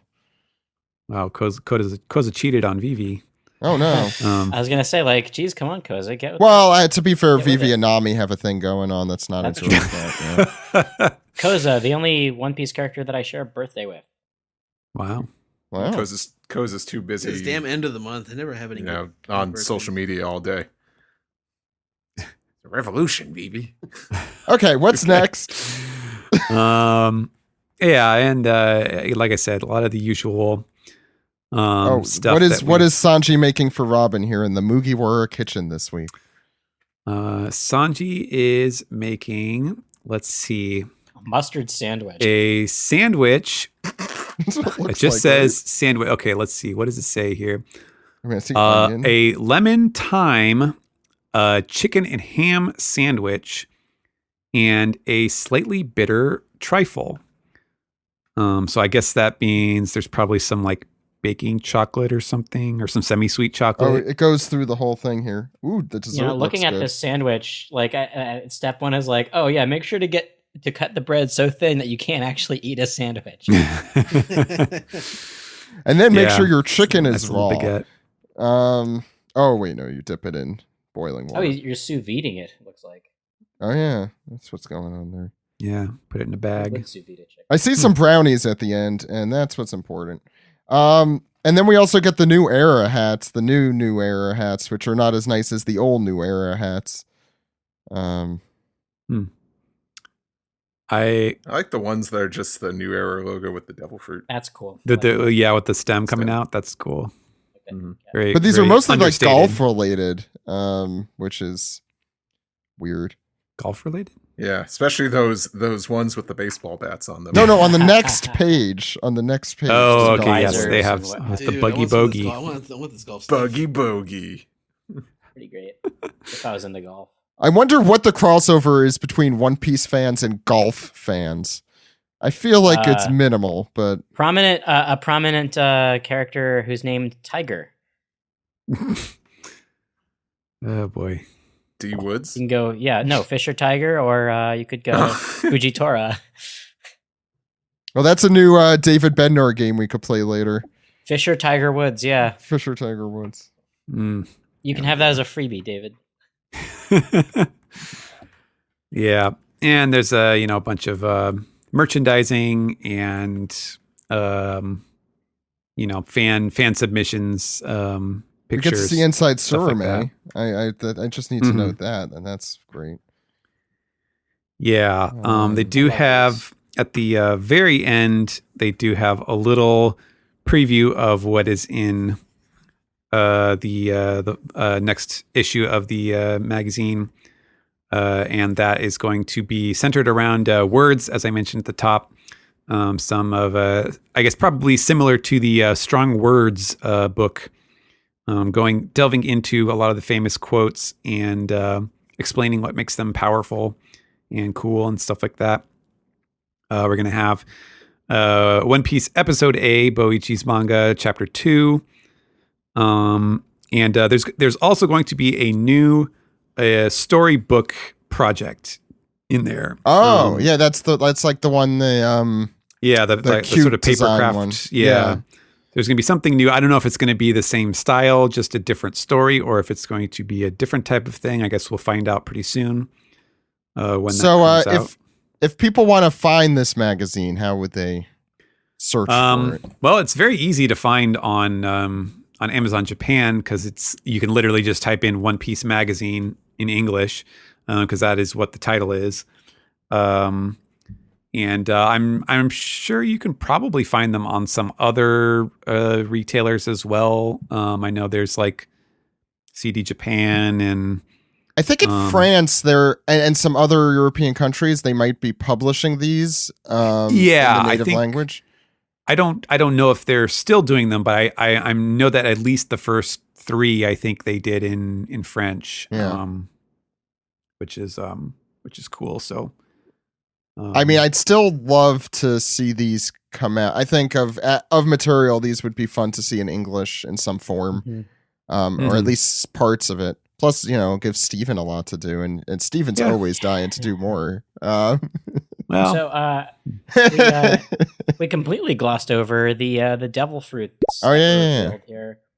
Alex, what are the devil fruits reveal? Well, the sube no mi, aka the slip fruit, and the moku no mi, the puff fruit, puff Plum pass plum. fruit, are revealed. The Alvida's fruit looks like a butt. It's straight up a butt. It's a big old shiny butt. And it's a tall butt. And Smokers looks like a bunch of plumes of smoke. And I have to say, for the record, that I don't like devil fruits looking like this. I just like it when they're just like, oh, here's a fruit and it's got some wacky designs on it, as opposed to like, I wonder what power this fruit could give me. This fruit that looks like a jacket. What did we think was going to happen when Kaku ate that fruit, or when Khalifa ate that fruit? People thought he was going to be a monkey. People thought he was going to be, but specifically those kinds of monkeys with the big old schnozzes. That was like a popular thing. Proboscis monkey. Yeah. The one that sounds like the narrator from Frosty the Snowman, like that kind of. You mean Burl Ives? Is that Burl Ives? Yeah. Yeah. Okay. Yeah. Well, I think I remember that was the thing. People thought like, oh, Kaku's gonna be like a monkey, and no, turns out giraffes also like bananas. who doesn't like a good banana? Can you imagine if Kaku just had like a devil fruit shaped like a giraffe? It's like, I wonder what this could be. And then it turns him into a jacket person. What does he eat it like a chocolate Easter bunny? It's like I'll start with the ears. It's like an animal cracker. If Kaku ate the peel first, would he still get the powers? That's what I want to know. Okay, I think I do have a question for you, Steven. In the Real Pirates Encyclopedia, who are the pirates that they are covering this time? Let me flip to that. There's 3 files here. Yeah, this one, they're not pirates specifically, or specific pirates, I should say. It is the pleasures of pirates. Drinking, gambling, smoking are the greatest pleasures a pirate can have on land. I guess they're leaving out from the pirate. It's Johnny Depp. Leaving out one of the other ones. What is the picture? That picture is Bartholomew Roberts. Apparently, top left is Johnny Depp. Famous pirate. Is that right? Oh yeah. Are you sure? Yeah, he's sitting sad on the beach because the rum is gone. Oh, I think that's an illustration of him too, because there's a little signature. Yeah. Is it? Yeah, the second one is the laws of pirates. So, like you can see Whitebeard there. They're talking about, mate killing. What Blackbeard did, broke the cardinal rule of pirating. And lastly, it is pirates and slaves. So the dark history of the slave trade. Whoa. And and you can see Disco at the human shop with Lacuba there in the corner. Cool. So yeah, a little more broad history on piracy. Yeah, that stuff is pretty fun that they include it. Mm-hmm. Like that. One Piece podcast continues to endorse the cool crime of smoking. Yeah, it looks very cool. Just smells like shit, and it's bad for you. So don't do it, but watch it. Watch people doing it, like on television. Draw characters that smoke. Draw character, yeah. Yeah, that's because, it. You're in control of that. And you can't smell it. If you're an artist, you could do that. Just don't actually do it. Draw people doing it. Yeah, okay. Take it outside. Every single original character that I've ever drawn has a cigarette in their mouth. It's better than vaping. Yeah. Draw Sanji smoking with a really intense look in his eyes, like that Matthew McConaughey picture. That's a meme now. Draw Bernie Sanders with a cigarette in his midden. Okay, that's gonna do it, I think. Let's move on to the anime recap. Sounds good.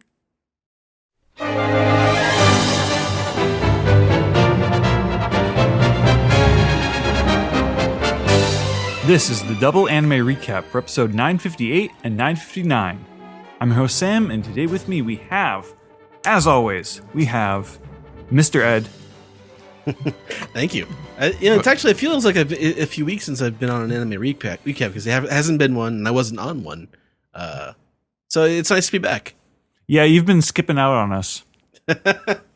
Which is unfortunate because these have been some pretty good episodes. Although, as usual, when this happens and I end up watching 2 on the same day, one is very good and I do not care for the other one. And also, we are joined with the Moon's Steve Yurko. I didn't realize that was my hometown. And also, I didn't realize that Ed was not a talking horse. Well, I have been misled in that case. It's all peanut butter. It's a trick. At the front, I want to. There's something I got to correct myself from what I said last week. I credited Megumi Ishitani as doing one of the early like Otama episodes in Wano. I didn't realize she actually had not done any One Piece episodes as a director. Oh wow! I was confusing her with Aya Kamaki, who did that episode, which is also a really good episode. And I recognize the Megumi Ishitani name from she did the last episode of Dragon Ball Super, which is also the best episode of that show. So that was where I knew her name from. The first of these two episodes is 958, a legendary battle, Garp and Roger. And the title card begins at 5 minutes and 38 seconds. So I feel like the show's been pretty good at actually starting fairly early. I don't know. This, granted, because I hadn't watched in a couple of weeks before I watched both of these at the same time, I liked the recap because it was also really cool stuff because last episode was really cool.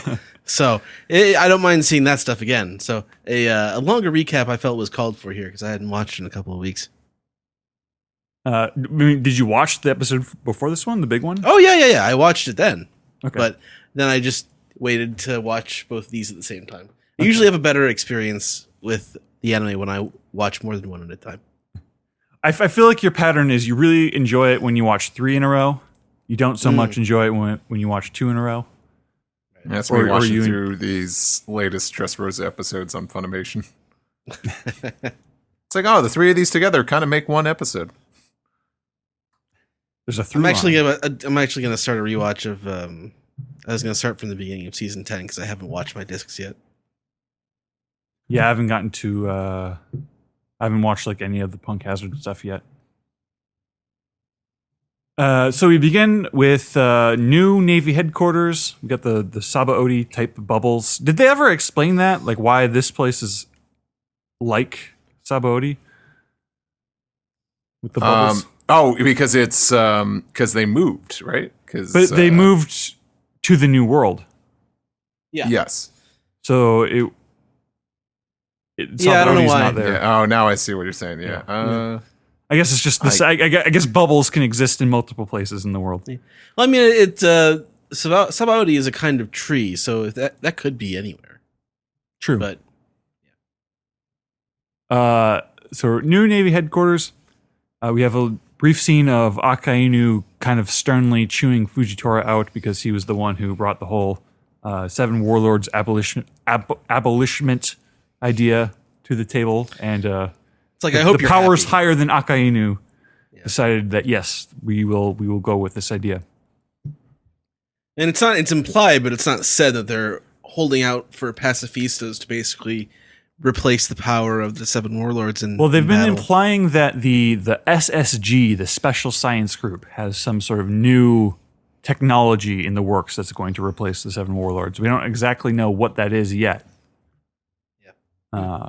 But we assume it is Vegapunk related. Super Dragon Giants. Super Dragon Giants, cyborgs. Fujitora is surprised to learn about Big Mom and Kaido teaming up, and he's wondering if this is the return of Rocks. You hear that? I love name the eyelids or the eyelashes, like the bulging veins on the Denden Mushi of Sakazuki, like where his eyes are bulging. Oh. It's just it's kind of gross. But I mean, also this whole episode is just like all the weight of history stuff. And it gives the proper oomph with the dawn this episode. We go inside and we see Brand New and Sengoku basically explaining Big Mom and Kaido's relationship and their connection to Rocks, to all the the no names schmucks and the Marines who just sit in a room and listen to old men talk. I wonder if Brand New is named for like, here's some brand new information for you, like. He's just Basil Exposition for One Piece, and he's been that since like chapter 50. It's like one of the just like throw out data book names. Except he's been there the whole time. And also, who's been there the whole time? Pongo. Yeah. He is so cute. Really hamming it up for the camera. He's in there a lot. You get some head scratches from Sengoku. He That gets in front of the camera at one point, in front of Sengoku's face. Yeah. So the Rocks pirates were gathered together on Full Lead, which you might remember is Blackbeard's current home base. It consisted of, we get a little montage here. It consisted of Captain Rocks, all in silhouette. We don't really get to see him. He's just got spiky hair. Young Kinda Whitebeard. looks like dreads or something like that. I'm not sure. Yeah, he looks like Rockstar from Shanks' crew. But What are you saying? I'm saying Rockstar and Rocks. Rockstar Star. Oh, Same man. hair color. Have we seen these two in the same place? Yes. Then again, So- have we seen Rockstar since his first appearance? No. But like, you know how Oda works. He plants something like decades in advance and it comes back later. Mhm. Like, like that's got to be a thing, right? Shiki was in there as well. Yeah, Captain Rocks, Whitebeard, boob bouncing young Big Mom, Kaido. Other famous pirates also Captain came John from Rocks. Thriller Bark. Yeah, I forgot about Silver that. Axe, Captain John, somebody named Wang Ji. Also, I thought it was significant that they specifically referred to Shiki the Golden Lion by name, because in the manga, you know, Sengoku's only ever referred to Shiki as like the Golden Lion. I don't know why that's Oda's approach to it. Like he doesn't want to. I guess to like to not like fully cement Shiki as a character in this world or something. Right. But here, the anime, they're like, hey, we made that movie. We can call him Shiki. Well, I mean, Oda included him in Chapter the Zero. manga, right? Yeah, okay. In Chapter Zero, and he's been name dropped in the manga, but only Right. as the quote unquote Golden Lion. God Valley. Rocks wanted to be king of the world, and the government has been covering up all of these incidents that revolving around him. Specifically, an incident at God Valley 38 years ago. We see a young Garp punching some dudes. He's got a very heavily detailed bloody fist. It's really cool. It's really badass. And this exposition is coming to us as we see Garp's ship ascending from Fishman Island. And the Marines are all talking about what a great hero he is and how he rejected the title of admiral because if you're an admiral, you're working directly under the celestial dragons, and Garp's conscience wouldn't let him do that. He wants to protect the world, but he doesn't want to work for the worst at the top of the world government. So the God Valley incident, though, however, involved Garp and Roger teaming up to fight together at God Valley, protecting celestial dragons from the Rocks pirates. So there's clearly there's a lot of story we're missing out there. Yeah, I feel like maybe the Rocks pirates were right, whatever they were trying to do. But then, like, why would Garp get involved? Yeah. why would Garp get involved? Why would Roger get involved? Like, we assume, like, even though Roger's a pirate, we assume that, you know, he's on the right side of history ultimately. Right. You'd think. But maybe you know, not. wasn't it like what Rayleigh said? You might come to a different conclusion. Right. I think that. I mean, it's the kind of stuff he was I'm sure it's a talking case that, like, you know, Rocks were threatening to do something like really immediately terribly bad to the world. Mm-hmm. Kind of like Film Z. Yeah, something like that. I like how Sengoku's coat just says "retired" on it. Yeah. And if I ever retire, that's the first thing I'm buying. Coat and my mug. Don't. He's not fighting for justice. He's fighting for his free time. God Valley disappeared overnight, and Rox's full name, by the way, was Rox D. Zebek. Dun dun dun. Is it Jibik? Jibeku. It's very dramatic. Brings us to the eye catch of the episode. Now Sengoku is asking brand new about Kaido's bounties, as if he Sengoku like wouldn't know that. You feel like this would be. This is one of the just the funny wrinkles of One Piece. Like, why aren't like the highest bounties in the world like just common knowledge to everybody? There's a lot of digits in there. Yeah. It's hard to remember. I guess they're never really considered trying to capture them. They're too powerful. So we're basically just getting the info dump just for funsies. Like, let's just go down the list. Yeah. For like the middle third of this episode. Blackbeard, Marshall D. Teach, 2,247,600,000. Shanks, who's only been an emperor for the past 6 years. So when the Luffy first started his adventure, Shanks would have been a 4-year-old emperor. Right. And he was not an emperor when Luffy was a kid. So right. Seems important.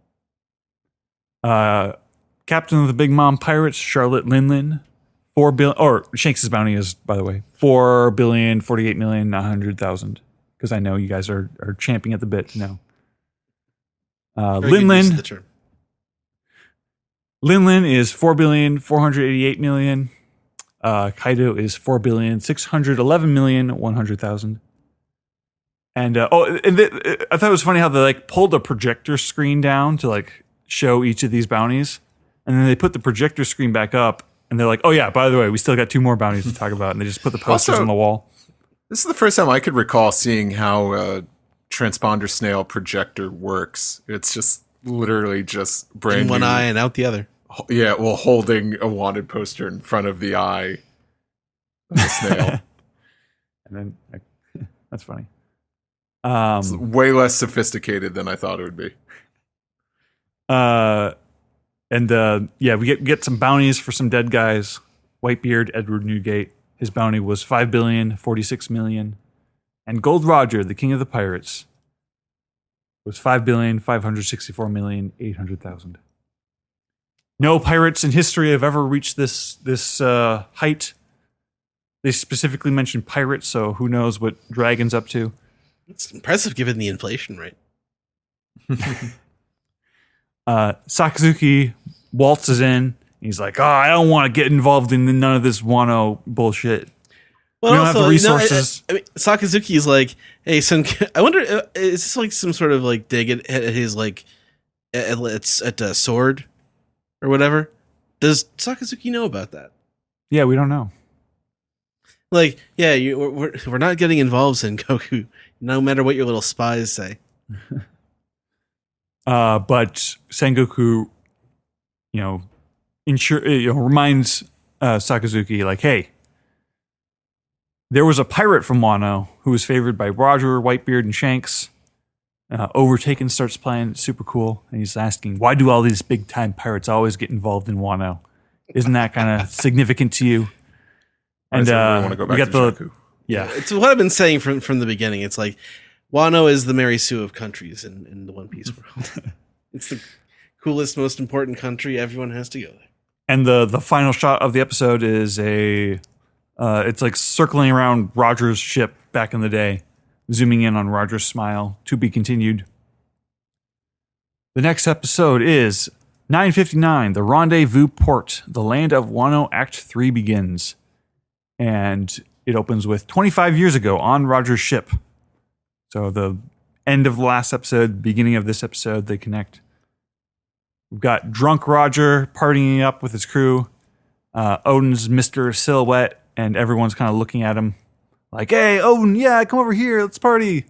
But Odin needs to get back home. We see like his back and Rayleigh's back, and Odin just completely towers over Rayleigh. How tiny little kid Shanks and Buggy are. Yeah, Kid Buggy and Kid Shanks show up, and they're like, hey, we'll help you out. We'll fight alongside you. We're friends. This is the first time also I recall, maybe also because this is the first time we've heard little kid Shanks and Buggy talk since at least like very early in the series. But I'm trying to remember if they talked when Whitebeard was recollecting or remembering that they were on Roger's crew, but they have different voices for their kid versions. Do they? Yes. Well, because that is not Chiba. That can't be. Oh. But and do you know for a fact it was Chiba in the early episodes when he was doing Young Buggy? Yeah, at least like in the way back in the Buggy arc, they just had. Well, no, but they're older in that flashback than they are in this one. Yeah, that's what I was thinking too. So, well, they're drawn that way at least. Yeah. Odin calls Shanks Red Taro, and he calls Buggy Jiro. Which apparently denotes him being the second son. The Jiro is apparently I remember a common ending for second sons and families. But Odin says, no, we, the Kozuki, need to do it ourselves. And Odin is barely like shadowed out at this point. You can pretty much see his whole design. But then we fast forward to 25 years later, festival music, curtain opens, and we return to Wano. There's preparations for this big party festival coming up. And now we get our title card at 7 minutes and 14 seconds. Orochi's like, he's getting ready to get drunk, and his men are like, no, you can't get drunk before you meet Kaido. But Orochi just brushes them off like, oh, he's already well drunk himself. We know that about him. And then we cut to nighttime. I thought this sequence was interesting. Like, you get the local flavor a lot more than you do in the manga. Like, there's kind of some time spent on this just girl, like, focusing on her bangs, like trying to get ready, her hair ready. You get to see like the kids running around. It's like a Japanese summer festival type thing, and the kids are like, it's quite the scene, running around, just kind of amazed by all the cool stuff and the lights and the. I like this because it makes Wano feel lived in, because I think oftentimes, you're due to time constraints, you can't really focus on the citizens, on the non. Main characters. So this feels like, okay, there's something like worth fighting for, not just for Momonosuke to reclaim the throne, but for all these people too in the Fire Festival. So I enjoyed all this. Yeah, and if this was like the anime like a few years ago, a scene like this would probably feel kind of phoned in. But like here, it's like really like lively and interesting, and the art's really good, like too.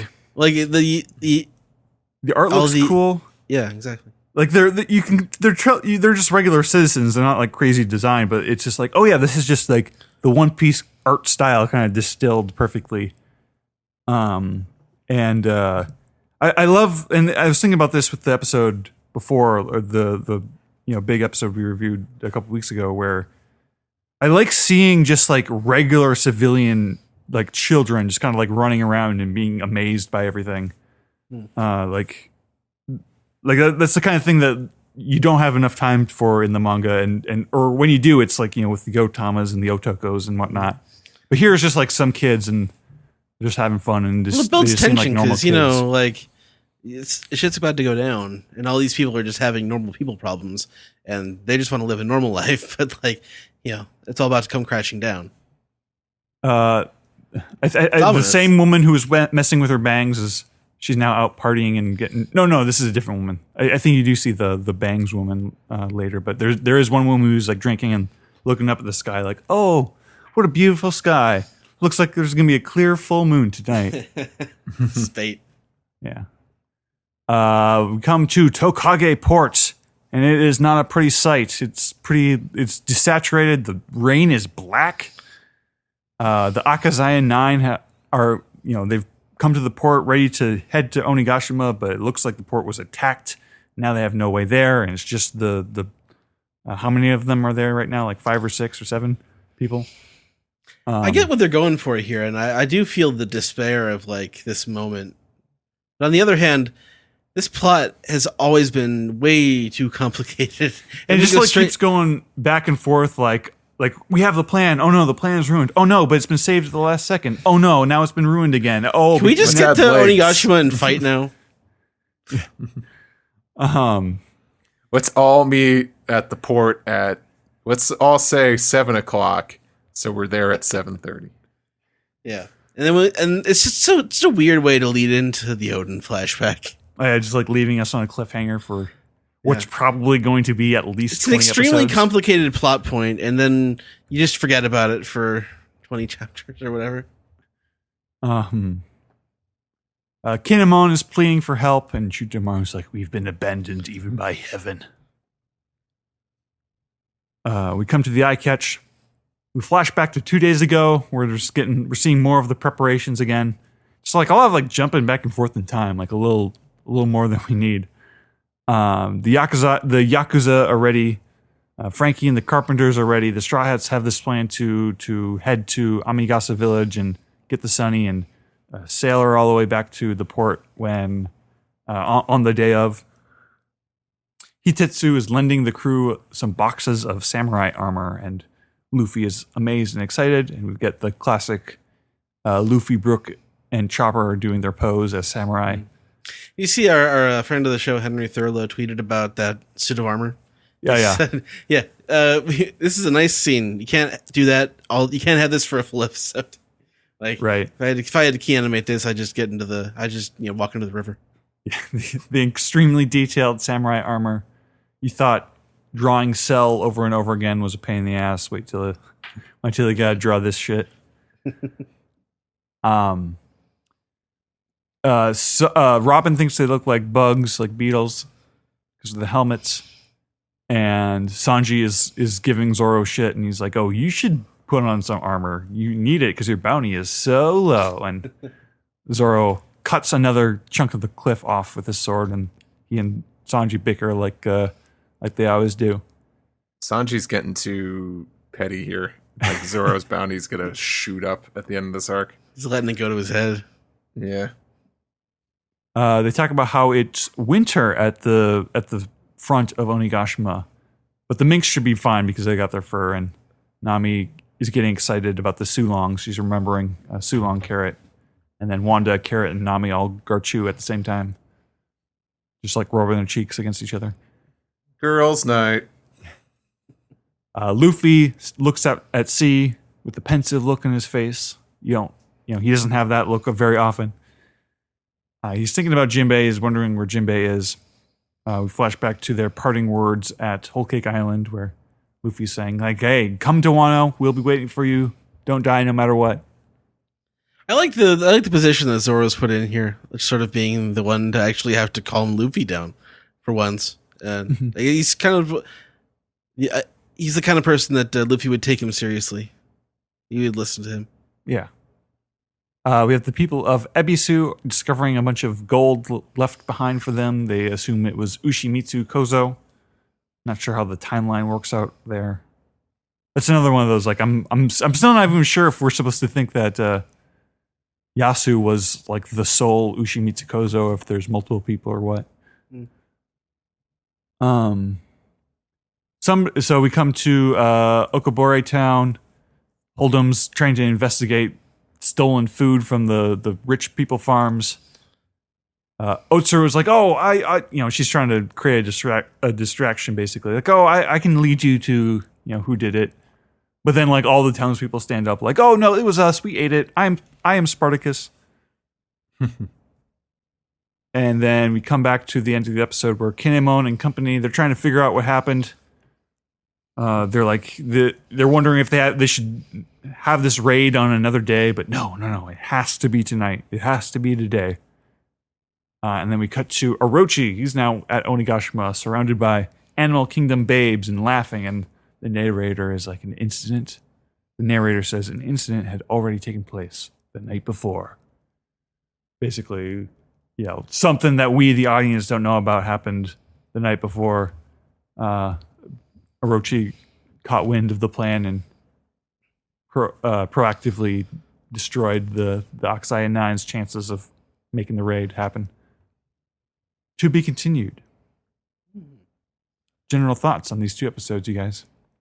I greatly enjoyed the first episode, but my annoyance with that plot point and like all the intricacies of the raid on Onigashima, and then the way it leads into Odin's flashback like this.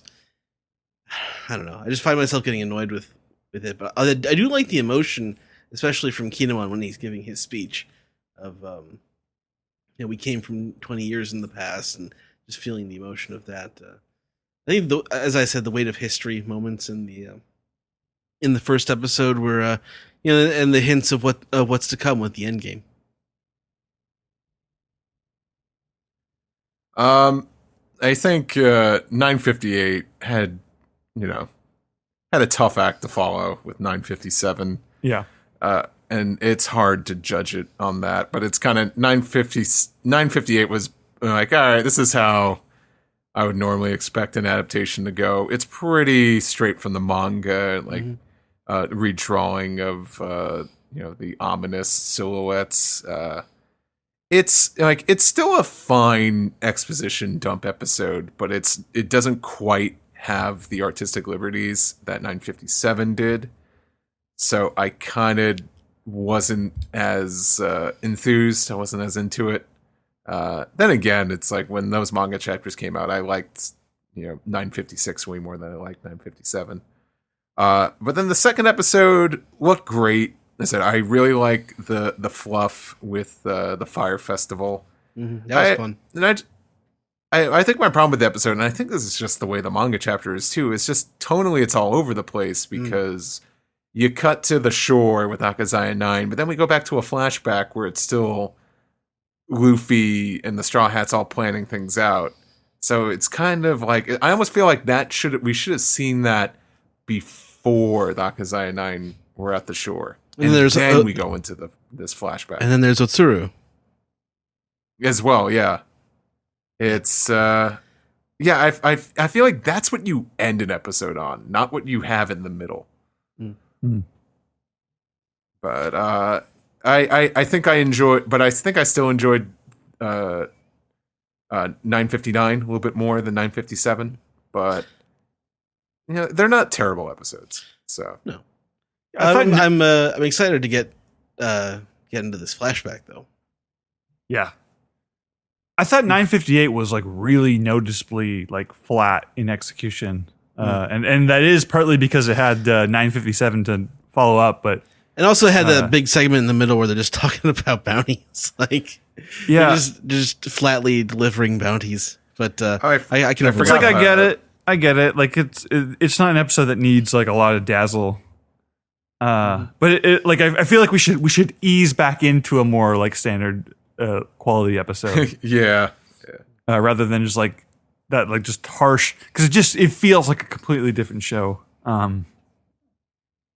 959 I thought felt more lively. I do agree with Ed that the just the plot of like maneuvering, getting to the port and getting the raid set up and constantly going back and forth between whether or not Orochi's like knows their plan and is screwing it up.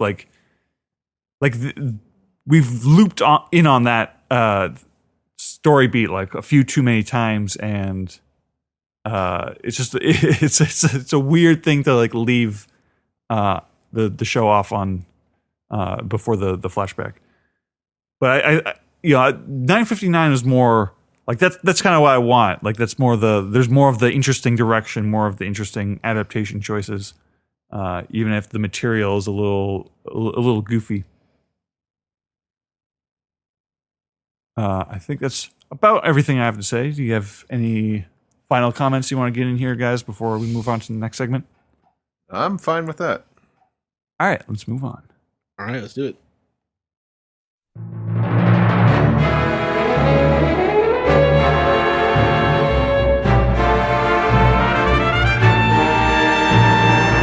This is the Piece Together segment where we have your questions, comments, theories, and then we think they're a little short for question, comment, theory, aren't they? So we don't have speaking of, we don't have a lot of questions, comments, theories this time. No dispiece, no emails, although I could still ask Ed to do the email segment theme. Ed? Oh, hey, Zach. Why don't you answer some emails? No, we don't have any. Too bad. But we do, I think we can take a trip, Steven, to Reddit. Is that right? Oh, yes. Gonna make me talk some more. That's okay. We only have a few questions on the subreddit Archipelago. This is the Steven episode. Yeah, you get me. So we will start with CJ de Elf, who says, "Hey, OPP Pants Crew." It's a good thing I'm wearing some. Your conversation about Law last week got me thinking, do you think Law actually goes to the bathroom like a normal person, or does he just chambres the poop out of his bowels to somewhere far away from him? Keep up the great work. Wow. This is an Great awesome question. question. Okay. Very good question. I can answer it very easily, though, which is that you're forgetting that for him to chambres the poop away from his bowels, that means he has to substitute it with something else. You're right. Oh my god. That's wow. That's a tricky one. And Tricky you wicky. know, it bothers me too whenever you see like him teleport things out, and sometimes you don't really see what he teleports out, and it kind of bothers me that his power allows him to teleport just about anything. It doesn't have to be the same mass or weight. Yeah, that's true. It He just truly does is. little pebbles. Yeah. Pretty pebbles. My pebbles. Yes, his pebbles. Yes, as we Let's- discussed. We will continue to make that joke until the end of time. I do think that he truly has the power of the OP fruit. Yep. Do pretty much anything with it.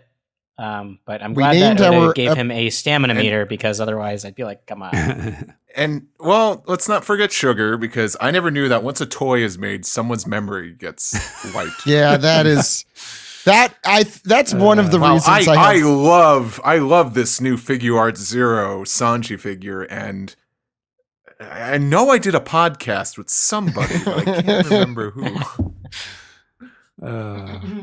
Yeah. Yes, some devil fruit powers make more sense than others. Our other question on Reddit is from Drawing is Magic, who says, "Hey OPP, what do you want to see in the next cover story? I want to see the adventures of Caesar Clown, only for him to be captured again, but this time by Germa, where he becomes Reiju's poison slave." I just want to see. I would see like a serial Caesar comic each week where Caesar has something else bad happening to him. He just gets bumped in the head. Like it's just Wapples, kind of. No, but Wapple. Yeah, but Wapple ends up in a great Yeah. position. Yeah, he turns We've around, seen but them. like Yeah. for a while, it's just Wapple being miserable. Wapple getting pissed on by a dog. Yeah, like that's the level of stuff I town want to dump. see. And yeah. I think the only other character I could possibly think of is maybe like Katakuri, since he didn't, like, I don't think he followed the family to Wano. So Katakuri's house sitting adventures. yeah,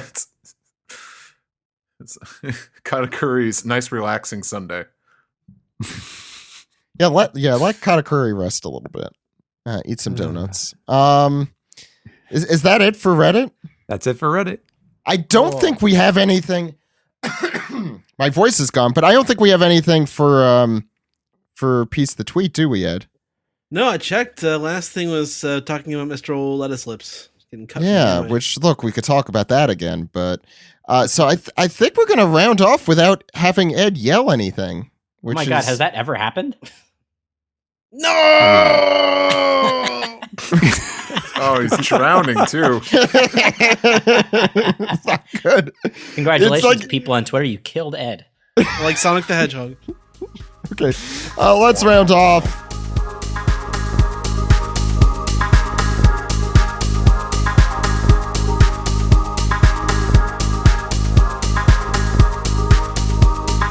This has been the One Piece Podcast, episode 656 for January 24th, 2021, with our shortest piece together segment ever. Thank you all for coming on the show. We have a lot of cool things coming down the pike for the next few weeks. We have Tori, who was supposed to come on this week. She'll be on next week with Vero for an episode for chapter 1002. That's on the 31st. And then I know we have Brandon Bovia starting out February for us.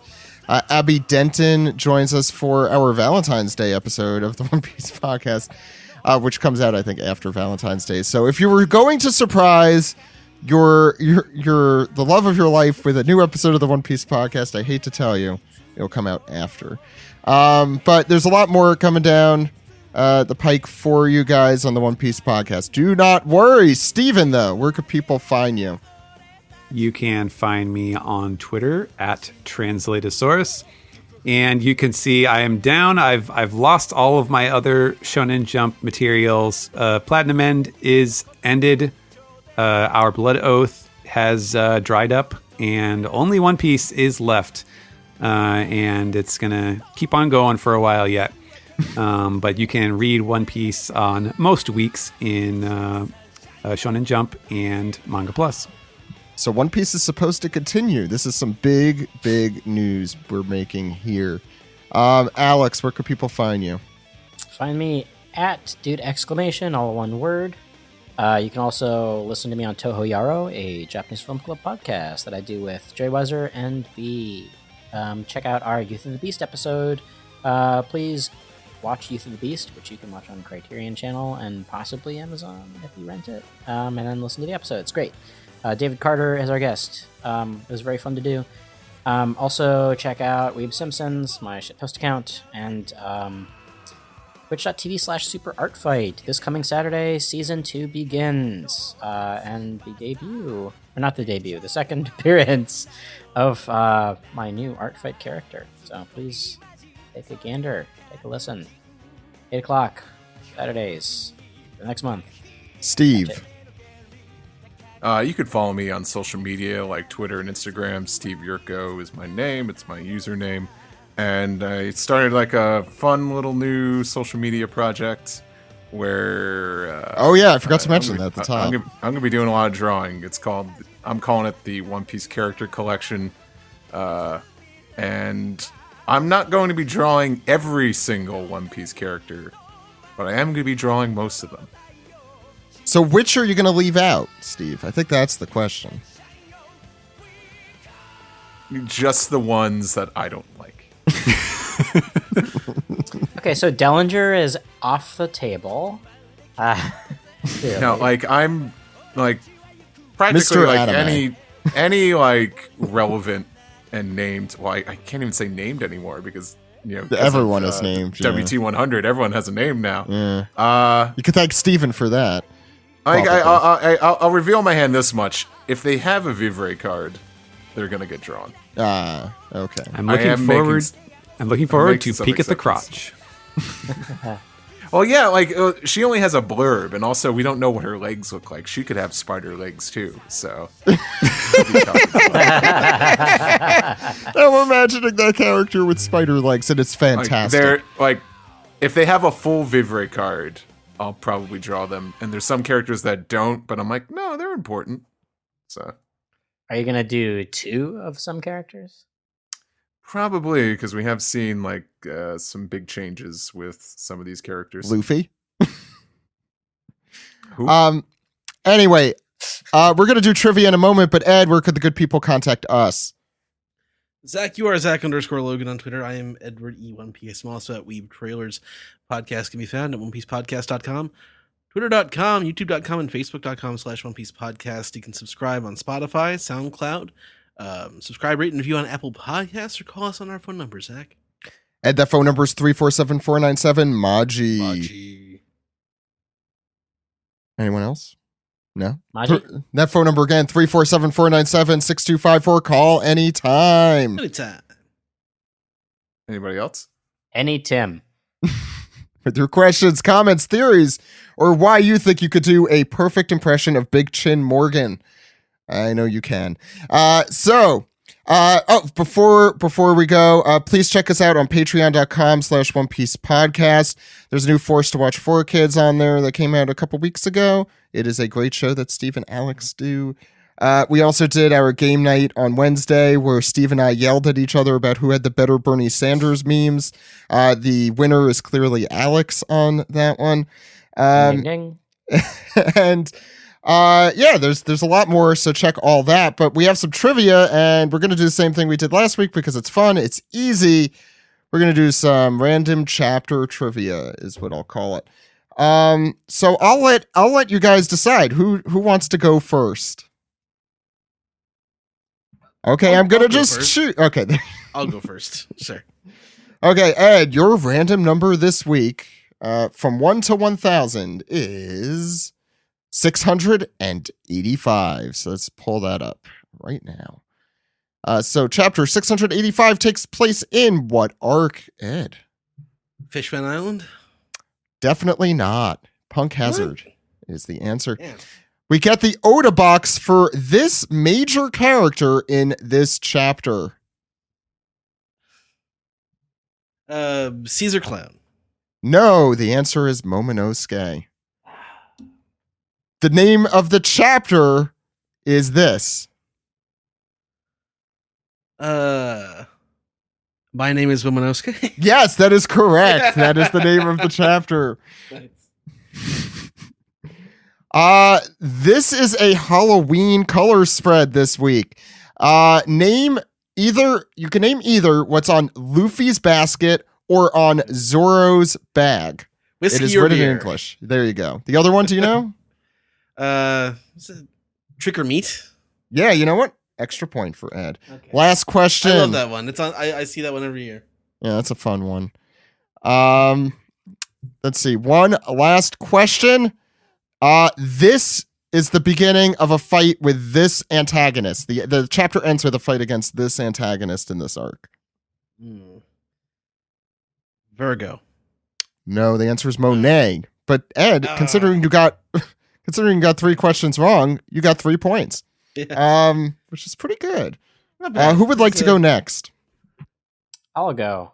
Alex is going to go next. And his chapter is Jesus Christ, it's 987. Okay.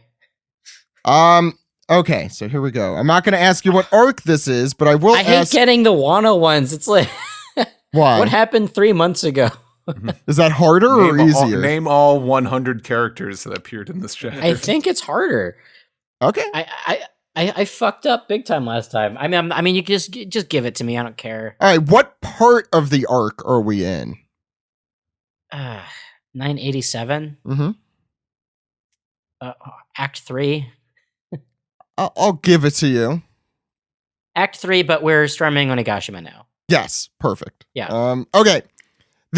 You guys are picking color spread chapters. This one has a color spread notable for what reason? This is the first appearance of Jimbei as crew. Yes, with one exception that we Besides don't count. the really uncomfortable Arashi boy band one from the Arashi one. Yeah, we don't count that. They Here on were the never One Piece popular. podcast. They don't exist anymore. Steve. Oh, do they not? Oh yeah, they No, broke up in the years, they right? broke up. Yeah. They were only sticking together for the Olympics, and the Olympics never happened. Yeah, R.I.P. Olympics. What a sad divorce. No, they haven't confirmed that, haven't they? Like, there's been like a back and forth. The Japanese government is like, no, it is Really? happening. It's Yeah. not gonna happen. No, you have to stay together. Force your happiness. This chapter ends with a showdown between who and whom? A showdown between who and whom?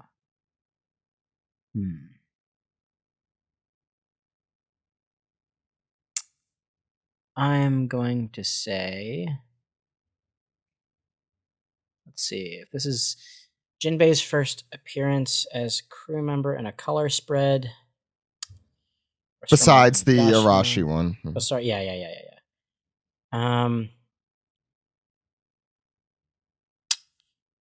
Let's see. God, is it? Is it Kiku and Ronald McDonald? No. The answer is the Akazaya 9 and Kaido. Fuck. Okay. So that was question 3. So we have 2 more I left. remember Kondra's name. This chapter is where Kaido discusses 3 arcs. What are they? Skypia, Alabasta. Are you counting Wano in this? No. He actually doesn't discuss in this specific speech. I don't think he discusses Yeah, Wano. okay. He doesn't say the word And now Wano. we're in the Wano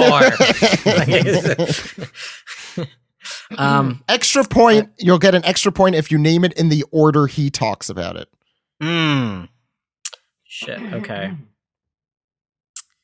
Okay. Is it?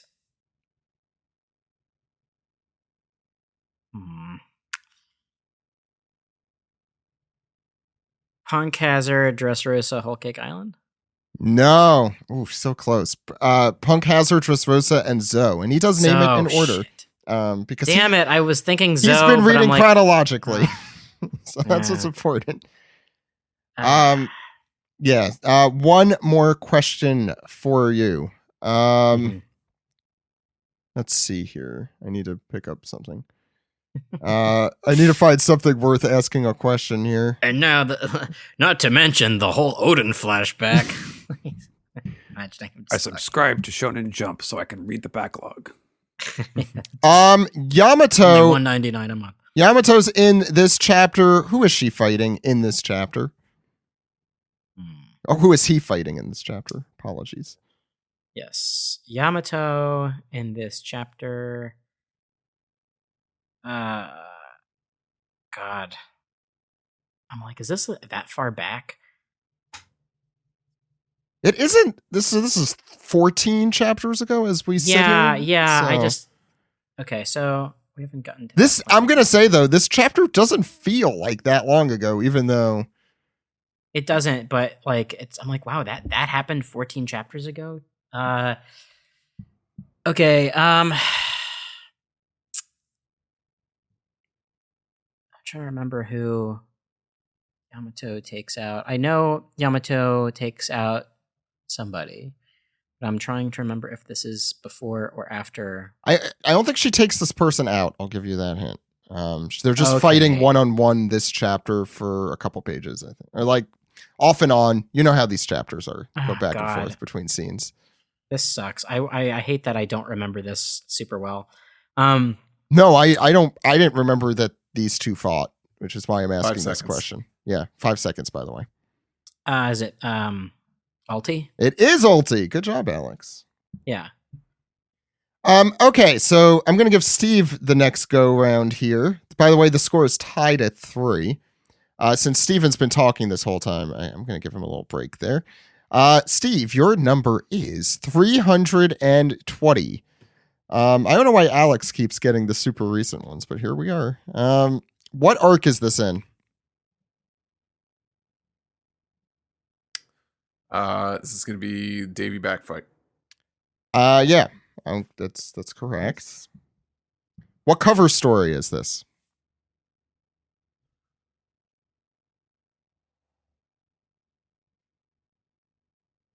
It's still Aces. Nope, it is Gadatsu's. Oh, Volume wow, 6 of Gadatsu Gadatsu's. already. Jeez. Yeah. What a lovely cover story, by the way. That is such a great one. I adore it. Yeah. It's this one is Gadatsu's Unexpected Life on the Blue Sea. Don't forget to breathe when you spend the day digging, Master Gadatsu. This chapter This chapter features a face down or showdown, whatever, with this major character.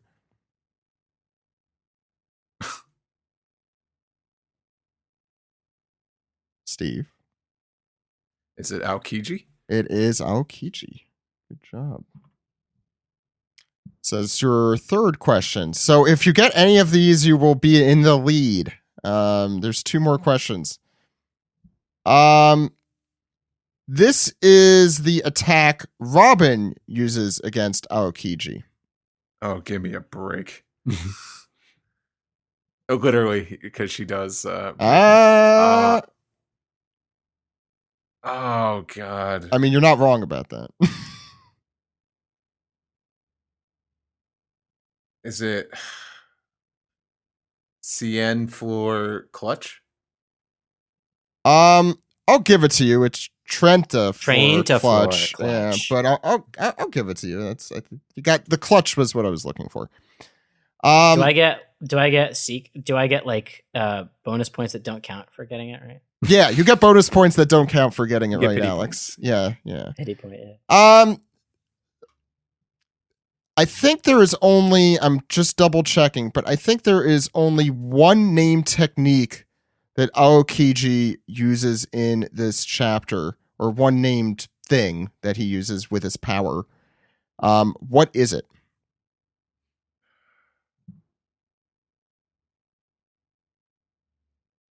Is it ice time?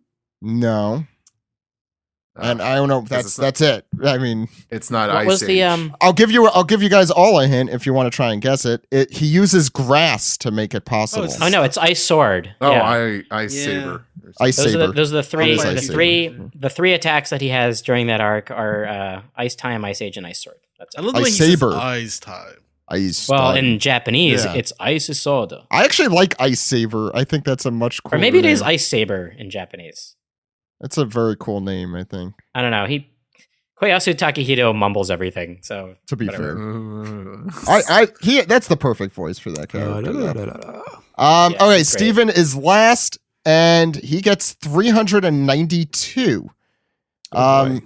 So what arc is this in? Oh God. Sorry, Car. 392. This is probably in NES Lobby, right? It is, and I'm very excited to ask you questions about this. What cover story is this? Oh no. Is that Eneru's? No, it is Ms. Golden Week's plan, a Baroque reunion. You need to get all the remainder questions to all the remaining questions to stay in the game. Together. Let's shoot the moon. Let's go. Okay, there are 3 characters with Oda boxes introduced in this chapter. Name any. You fucking kidding me? Wow. Let's see. How late would that be? 3 Major characters. introductions, I will say, of consequential characters. Is one of them Tom? No, Fuck. you're in the No, wrong one. that's earlier. Yeah, shit. Yeah, I don't know. Is it the Baroque Works, or not the Baroque Works, the CP9 characters? No. One of them. Okay, No. I have no idea what that is. The answers are Clover, Saul, and Spandine. Oh. That's the least of the. Now you know where. In the Yeah, okay. Now you know exactly That where you helps. are. I did give Steve chances to get bonus points as well, so I will try and give you a question that has that opportunity. Give me one so worth you- 10 points. Okay, so this one's worth 10 point. No. Okay, let's see the next question. What? Okay. Nico Olvia's wanted poster is shown in this chapter. What is she holding in the wanted poster? A book? I don't know. A gun. She's holding a gun. gun. She's got a gun. Okay. I can't read that. How many moons? I'll give you a point. I'll give you an extra point Jesus. for this one. How many moons surrounds the planet in Clover's library? And if you could be specific about exactly what's going on there, I'll give you the extra point. You could describe the moons for me. No, I'm serious if you can. Says actually. yeah. No, because there's one weird thing happening to one of the Zach's moons. the sicko staring outside the O'Hara library window going, yes. Yes, I am that Okay. meme. Weren't there like 5 moons or something? There are No. 5 moons. You're correct. Oh, okay. But there's something up with one of the moons. One of the moons. That's no moon, Zach. Maybe. There are 5 moons, but one of the moons has Does it have a ring? no. One of the moons has its own moon. Has its own moon. Its own I'm gonna give you a satellite, point I see. anyway. Like So a wait, was chibi that the moon. 4th question? Chibi moon. The last question I'll have is in the first page. There is a woman librarian there, and she's pretty prominent throughout the scene, throughout this chapter. She is wearing a shirt with this design on it, with this I don't know, symbol all over it, just a lot of it, and it's a very interesting choice. I don't get it. This is mean. No, I mean, good for her. It looks good on her. No, I mean, this question is mean. No, it is a mean question. So many good jokes percolating right now. You have no idea. What is it like? I don't know. Is it like the male symbol, like the circle with the arrow? No, it's hearts. She's wearing is it hearts. weed? Oh, I wish. pot leaves. Or is it? Or does it have the words? If it's not in our records, it doesn't exist. So Steve is our winner this week. Congratulations, I won. Steve. You won. I didn't even realize I was winning. Yeah, 4-3 to 3-2. Yay. There you go. Taiyaki for me. There's a lot I could have asked in that specific chapter, which is why I'm like, oh my god. Because Clover has the weirdest shirt too, with like a tiger on the back of it, and a CLV on the front, which I guess could be in 155. Question 6 for Steven. What is the Ancient Kingdom's name? Oh yes, but that wasn't this question. That wasn't this It's not chapter. said. It's like, I think the name of the Ancient Kingdom is Shoot Him. Shoot her! He was just trying to answer. It was all just a funny mix-up. You know, he was trying to be genuine about it and be like, "Oh, the answer is shoot him." Oda would do that. We have like the Kingdom of Big Shots, and now we have Take your big shots. That's what he was. That's what he actually not said. related with Full Lead Island. Okay, that's gonna do it. We'll see you next week for our chapter 1002 recap. My name is Zach. My name is Ed. My name is Steve. My name is Alex. And we also have Steven here. Thank you, Steven, for all your help. We'll see you next week, everyone. Goodbye. Bye. Bye.